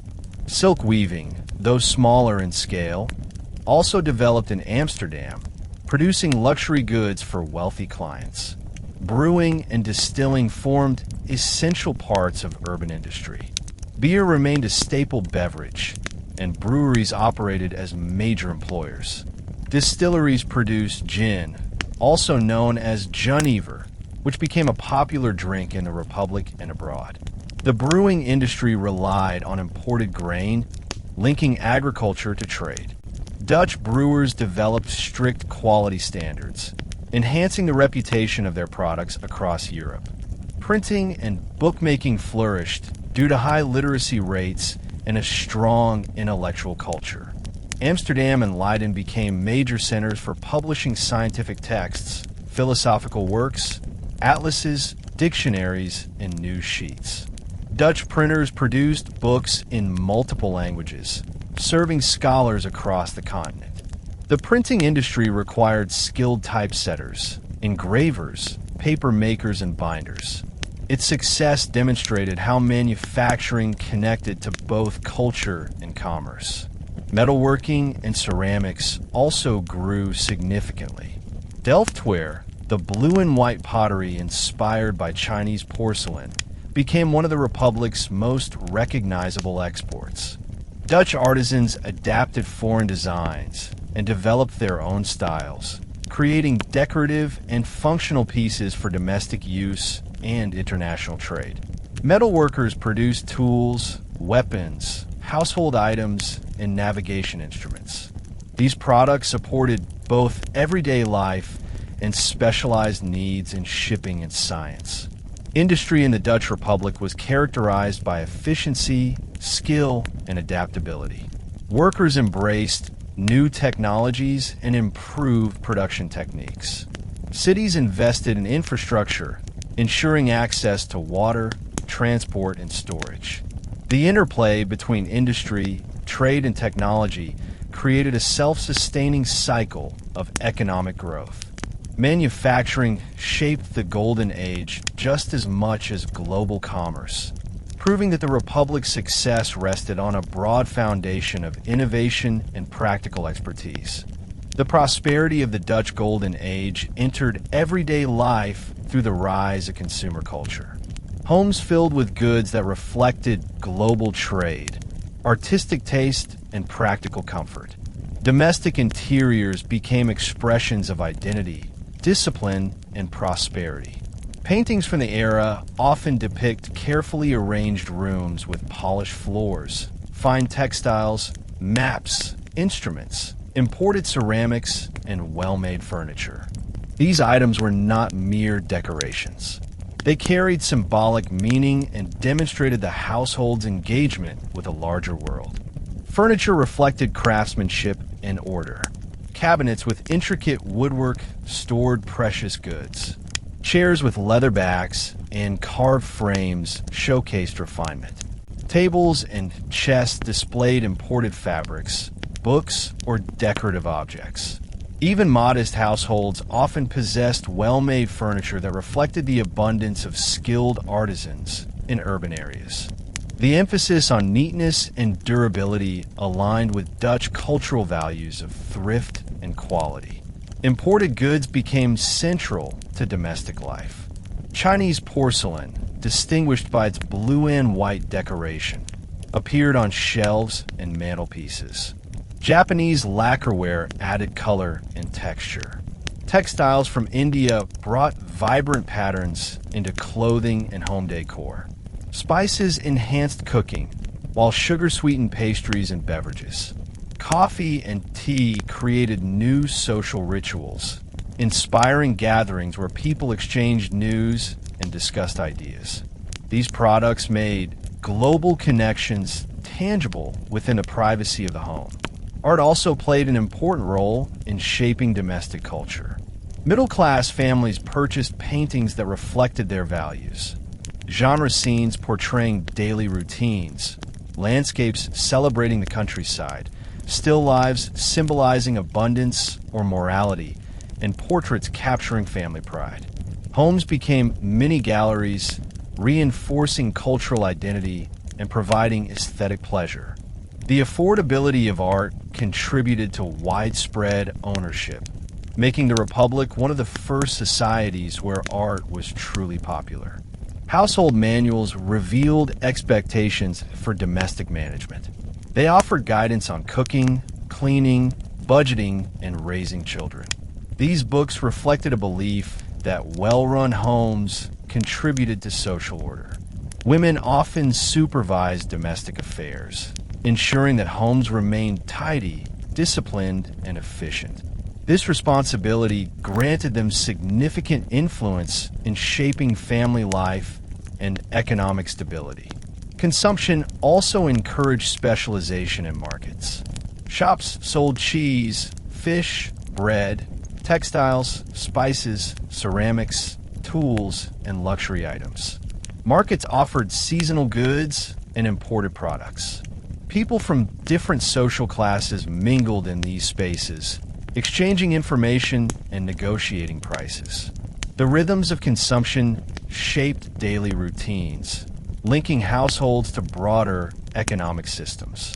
The rise of domestic consumption marked a shift in how people understood prosperity. Wealth was no longer expressed solely through land or titles. It appeared in the careful arrangement of objects, the quality of clothing, the structure of homes, and the refinement of daily habits. This material culture revealed a society that valued discipline, craftsmanship, and global curiosity. It also demonstrated how deeply the Golden Age influenced everyday life, making the Republic not only wealthy, but culturally enriched through the objects and practices of ordinary households. The Dutch Golden Age was a period of extraordinary achievement, yet no economic system can expand indefinitely. By the late 17th century, cracks began to appear in the foundation that had supported Dutch prosperity for decades. These changes were not sudden collapses, but gradual shifts in global dynamics. New competitors arrived, international markets evolved, and the innovations that had once given the Dutch an advantage became standard across Europe. As other nations caught up, the Republic's position as the dominant commercial power became harder to maintain. One of the most significant challenges came from England. After decades of rivalry, England adopted many Dutch economic practices, including stronger naval policies, organized financial institutions, and improved shipbuilding methods. The Navigation Acts continued to limit Dutch access to English markets, forcing Dutch merchants to look elsewhere at a time when opportunities were narrowing. English ships increasingly competed in the Baltic trade, which had long been a Dutch stronghold. As England expanded its own colonial system, it no longer relied as heavily on Dutch shipping to transport goods. This shift reduced Dutch control over key routes and weakened their maritime influence. France under Louis XIV also expanded its economic and military reach. French manufacturing policies encouraged domestic industries, reducing reliance on imported goods. The French Navy grew stronger, challenging Dutch supremacy at sea. France also sought control over European markets through aggressive diplomacy and warfare. As the Dutch tried to defend themselves, they had to divert resources away from commerce and toward military expenses. The financial burden strained the Republic's economy, increasing taxes and reducing profits for merchants. Changes within global trade networks contributed to the decline as well. The spice trade, once the foundation of VOC wealth, became less profitable as other countries established their own routes and plantations. Prices dropped, and the VOC struggled to maintain its monopolies. The company's administrative structure grew bloated and costly. Corruption and inefficiency increased, reducing the company's ability to respond to new economic realities. Although the VOC remained active for another century, its golden years were over. Domestically, rising costs became a major concern.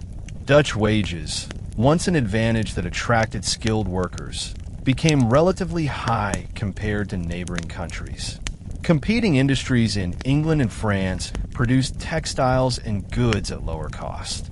Dutch cities, which had flourished through shipbuilding, brewing, printing, and manufacturing, faced shrinking margins. Some industries declined or relocated, leaving communities dependent on sectors that were no longer as competitive. Despite these challenges, the Dutch economy did not collapse abruptly. It shifted gradually towards services, finance, and high-value industries rather than mass production. Banks, insurance companies, and trading houses remained strong. But the Republic no longer dominated global commerce as it once had. The economic challenges of the late 17th century signaled the end of the Golden Age, as the Dutch transitioned from pioneers of global trade to participants in a more crowded and competitive international system. The political structure of the Dutch Republic, while innovative, carried inherent tensions that became more pronounced as the Golden Age progressed. The Republic was a union of provinces, each with its own traditions, economic interests, and political elites. Decisions required negotiation and compromise, which worked well during periods of stability, but created difficulties during crises. These structural challenges contributed significantly to the gradual decline of Dutch influence. The most persistent source of political conflict was the rivalry between the Republican regent class and the supporters of the House of Orange. Regents, who came primarily from wealthy merchant families, preferred decentralized government. They valued stability, trade freedom, and civic autonomy. Orangists, on the other hand, favored strong leadership under a hereditary stadtholder from the Orange dynasty. Their support came from the military, rural communities, and citizens who believed unified authority strengthened national security. During moments of danger, such as the ramp jar of 1672, public opinion shifted strongly toward the Orangists. People demanded decisive leadership when foreign armies threatened the Republic. However, once the crisis passed, regents often regained influence and reduced the stadtholder's authority. This back-and-forth cycle created an unstable political environment where no group held power consistently enough to implement long-term reforms. Corruption and factionalism also emerged within regent councils. Over time, many positions became dominated by closed networks of influential families who passed office from one generation to the next. While these elites were competent and educated, their tight control over government limited opportunities for broader participation. Critics argued that they pursued personal and family interests more than those of the entire republic. Their cautious political style sometimes prevented swift action in moments of international danger. Provinces also pursued conflicting economic priorities. Holland, the richest province, generated the majority of tax revenue and sought peace to protect trade. Other provinces, particularly those along the borders with Catholic territories, demanded stronger military support and were more willing to invest in defense. These disagreements complicated national policy. Debates over taxation and military funding often dragged on, leaving the Republic slow to respond to threats or opportunities. Religious divisions added further tension. While the Republic practiced general tolerance, disputes between strict Calvinists, moderate Protestants, and Catholics influenced politics. Some citizens feared that too much tolerance weakened national unity, while others believed that strict religious control threatened intellectual freedom and economic growth. These disagreements never erupted into widespread violence, but they contributed to political factionalism. The Dutch Republic remained functional, but its political environment lacked the coherence needed to compete against centralized states like England and France. As these rivals strengthened their bureaucracies and military systems, the decentralized Dutch model became less effective. Internal divisions prevented the Republic from adapting quickly to changing global conditions. Political fragmentation did not destroy the state, but it limited its ability to maintain the dominance it had enjoyed during the Golden Age. The Dutch Republic's military strength was essential to its survival, but maintaining that strength came with immense cost. As the 17th century progressed, the Republic found itself drawn into frequent and expensive conflicts. Each war demanded ships, fortifications, soldiers, supplies, and financial resources. Over time, the burden of constant defense placed significant strain on the economy and contributed to the gradual weakening of Dutch power. The Anglo-Dutch Wars consumed vast amounts of money. Even when the Dutch Navy achieved impressive victories, the cost of shipbuilding, repairs, ammunition, and sailor wages forced the government to raise taxes and borrow heavily. The shipyards that had once symbolized Dutch innovation struggled to maintain the enormous fleets required for extended conflict. Naval victories preserved the Republic's trade routes, but drained resources that could have supported domestic development or technological advancement. Land warfare imposed even greater strain. The Dutch maintained a vast network of fortifications along their borders. These defenses were essential, especially against French expansion under Louis XIV, but they required constant maintenance. Soldiers had to be paid, supplied, and housed. Cities contributed funds to support garrisons. The water lines that protected the Republic during invasions needed continual monitoring. War consumed national attention, leaving fewer resources for commerce, infrastructure, and cultural development. The 9 Years' War, 1688 to 1697, and the War of the Spanish Succession, 1701 to 1714, were especially costly. Although the Dutch remained influential within European alliances, these prolonged conflicts exhausted the treasury and placed immense pressure on the population. The Republic became heavily dependent on loans, which increased national debt. Taxes rose, burdening merchants and households already facing economic challenges. Widespread war fatigue set in as citizens grew weary of funding battles that brought limited material gain. As England rose in power, the Dutch found themselves drawn into alliances where they played important but financially draining roles.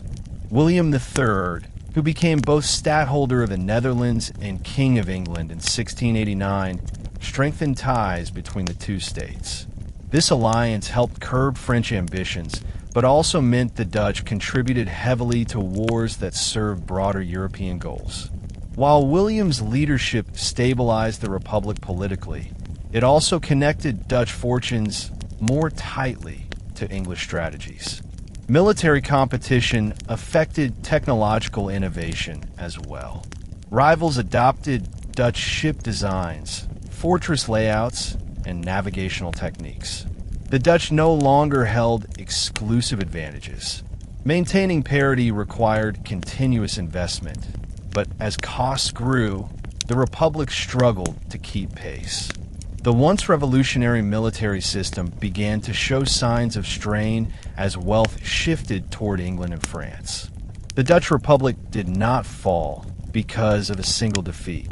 Instead, it gradually lost its ability to outspend and outmaneuver stronger rivals. The cost of defending a small but wealthy nation eventually outweighed its economic capacity. War fatigue, debt, and declining naval dominance contributed to the end of the Golden Age. Although the Republic remained an important state in Europe, it could no longer shape global events with the same confidence and power that had defined its 17th century peak. The Dutch Golden Age left a cultural legacy that continues to shape global understanding of art, creativity, and visual storytelling. The sheer volume of paintings produced during the 17th century was extraordinary, with estimates ranging into the millions. Yet the importance of Dutch art lies not in quantity, but in its ability to capture the essence of daily life, landscapes, light, and human character.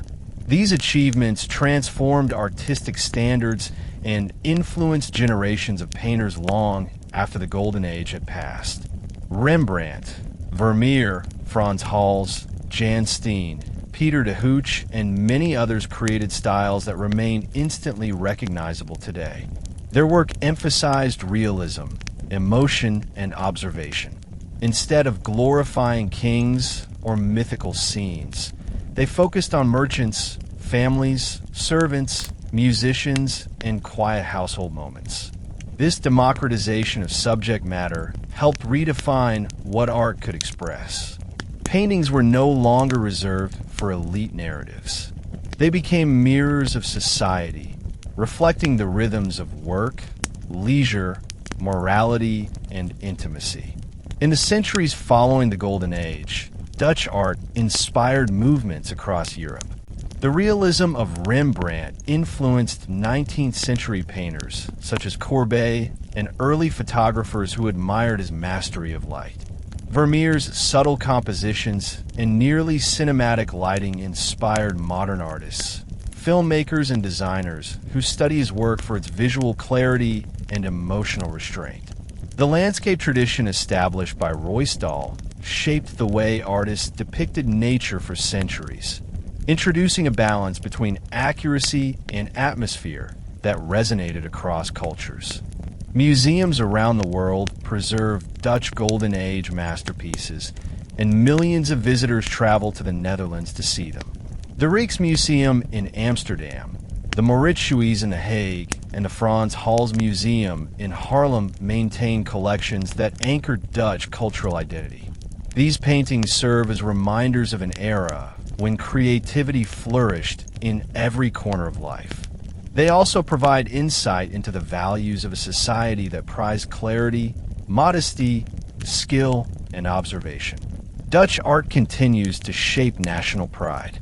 The images of windmills, canals, winter scenes, and tidy interiors, with citizens going about their daily routines, form part of both Dutch self-understanding and international perception.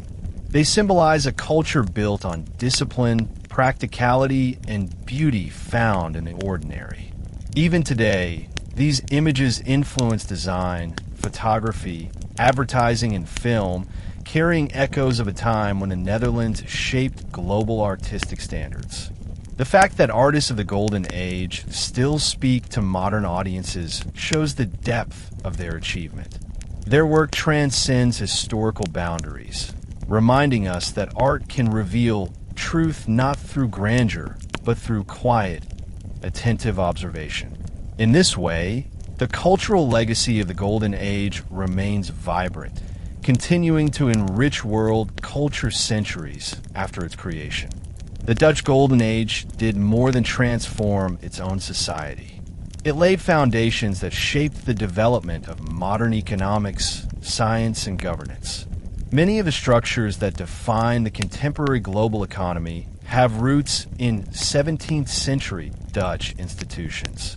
The stock exchange, joint stock companies, commercial insurance, international finance, central banking, and modern accounting systems all grew out of Dutch practices.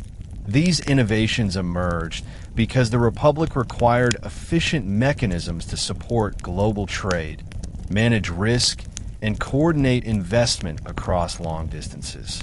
The VOC and WIC pioneered corporate models that allowed investors to pool capital and share profits. They issued tradable shares, creating secondary markets that enhanced liquidity and encouraged entrepreneurial risk-taking. This financial environment supported large-scale projects that individual merchants could not fund alone. Today's multinational corporations still use frameworks developed in Amsterdam's bustling marketplaces. Dutch contributions to science and technology remain equally important. Huygens' work on clocks improved navigation, while his studies in optics and mechanics influenced later scientific breakthroughs. Leeuwenhoek's discoveries opened entire fields of microbiology. Advances in cartography helped standardize world mapping techniques.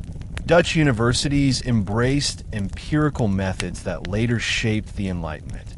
In many ways, the Republic served as a bridge between Renaissance curiosity and modern scientific rigor. In politics, the Dutch Republic demonstrated that a nation could thrive without a king. Its decentralized system, though imperfect, showed that shared governance, civic participation, and provincial autonomy could coexist. Political thinkers across Europe and the Americas studied Dutch institutions for examples of religious tolerance, constitutional balance, and urban self-government. The Republic's emphasis on negotiation over authoritarian command influenced later democratic developments. Its practice of allowing multiple faiths to live side by side, though limited in some respects, foreshadowed modern pluralistic societies. International law was also shaped by Dutch thinkers. Hugo Grotius, writing during the Dutch struggle for independence, articulated principles governing war, peace, and maritime freedom. His ideas about natural law and the freedom of the seas helped define modern global legal frameworks. Many of the principles he put forward remain central to international relations today. Economically, the Netherlands remains a critical global hub. Modern Rotterdam is one of the world's busiest ports, continuing the maritime tradition established in the 17th century. Amsterdam remains a major center for finance, trade, and culture. Dutch companies operate internationally, and the nation's engineering innovations continue to influence global water management. The Golden Age's scientific mindset, practical, experimental, and curious, continues to inform Dutch education and research. Public respect for knowledge, combined with strong civic institutions, remains a defining national characteristic. Thus, the Dutch Golden Age was not merely a historical episode.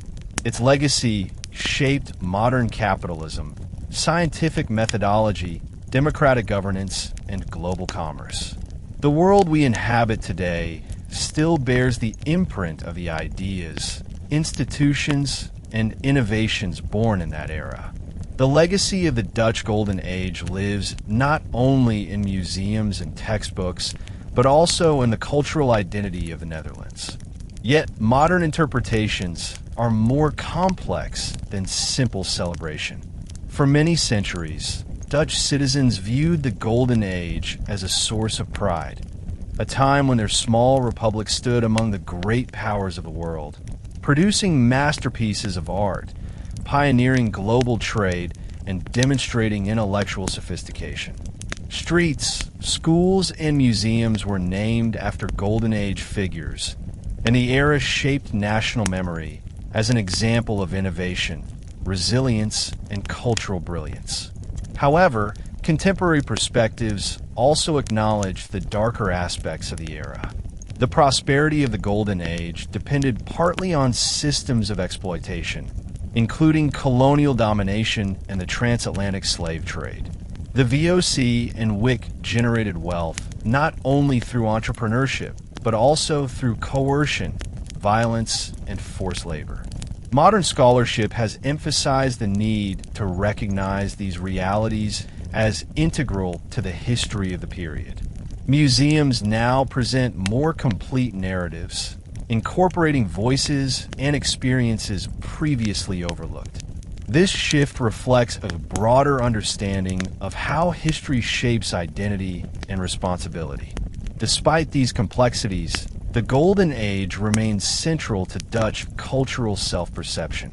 It symbolizes ingenuity, creativity, and the belief that a small nation can achieve remarkable things through cooperation and determination. Dutch architecture, landscape design, and engineering still echo the values of precision and order established during this period. Water management remains a source of national pride, demonstrating continuity with centuries of expertise. The iconic images of canals, merchant houses, windmills, and open skies continue to define the Netherlands globally. Education plays a significant role in shaping modern memory. Students learn about both the accomplishments and contradictions of the Golden Age. This balanced approach encourages critical thinking, helping new generations understand how historical success can coexist with difficult moral questions. Public debates about monuments, street names, and museum exhibits show how actively Dutch society engages with its past. Internationally, the Golden Age continues to fascinate audiences. Films, novels, exhibitions, and academic studies explore the era's personalities, trade networks, artistic achievements, and scientific discoveries. Travelers flock to Dutch cities to experience their Golden Age architecture, museums, and cultural atmosphere. This enduring interest highlights the universal appeal of a society that balanced pragmatism with creativity, discipline with curiosity, and commerce with cultural ambition. Ultimately, the Golden Age is remembered not as a perfect era, but as a pivotal moment in world history. It demonstrated how trade, knowledge, tolerance, and innovation could elevate a nation. It also revealed the ethical challenges that accompany global influence. Today, the Netherlands embraces both perspectives, acknowledging achievements while confronting uncomfortable truths. This nuanced understanding allows the Golden Age to remain a meaningful part of national identity, an era of extraordinary contributions that continues to inspire reflection, pride, and responsibility. Today, you explored how the Dutch Golden Age transformed a small republic into a global powerhouse. You saw how art flourished in everyday homes, how scientists expanded the boundaries of knowledge, how engineers fought water with intelligence and teamwork, and how merchants built connections across continents. You also learned the harder truths, that prosperity often came with conflict, competition, and choices that carried heavy moral weight. The takeaway is simple but powerful. A society can achieve extraordinary things when creativity, discipline, and curiosity work together. But progress always comes with responsibilities, and every era, no matter how brilliant, faces challenges it must confront honestly. Thank you for spending your time here on History Teller YT. If you enjoyed this story and want more journeys into the past, filled with depth, honesty, and unforgettable characters, make sure to come back. There are many more chapters of history waiting to be uncovered, and this channel is here to bring them to life. Until next time, stay curious, keep learning, and let history inspire your tomorrow.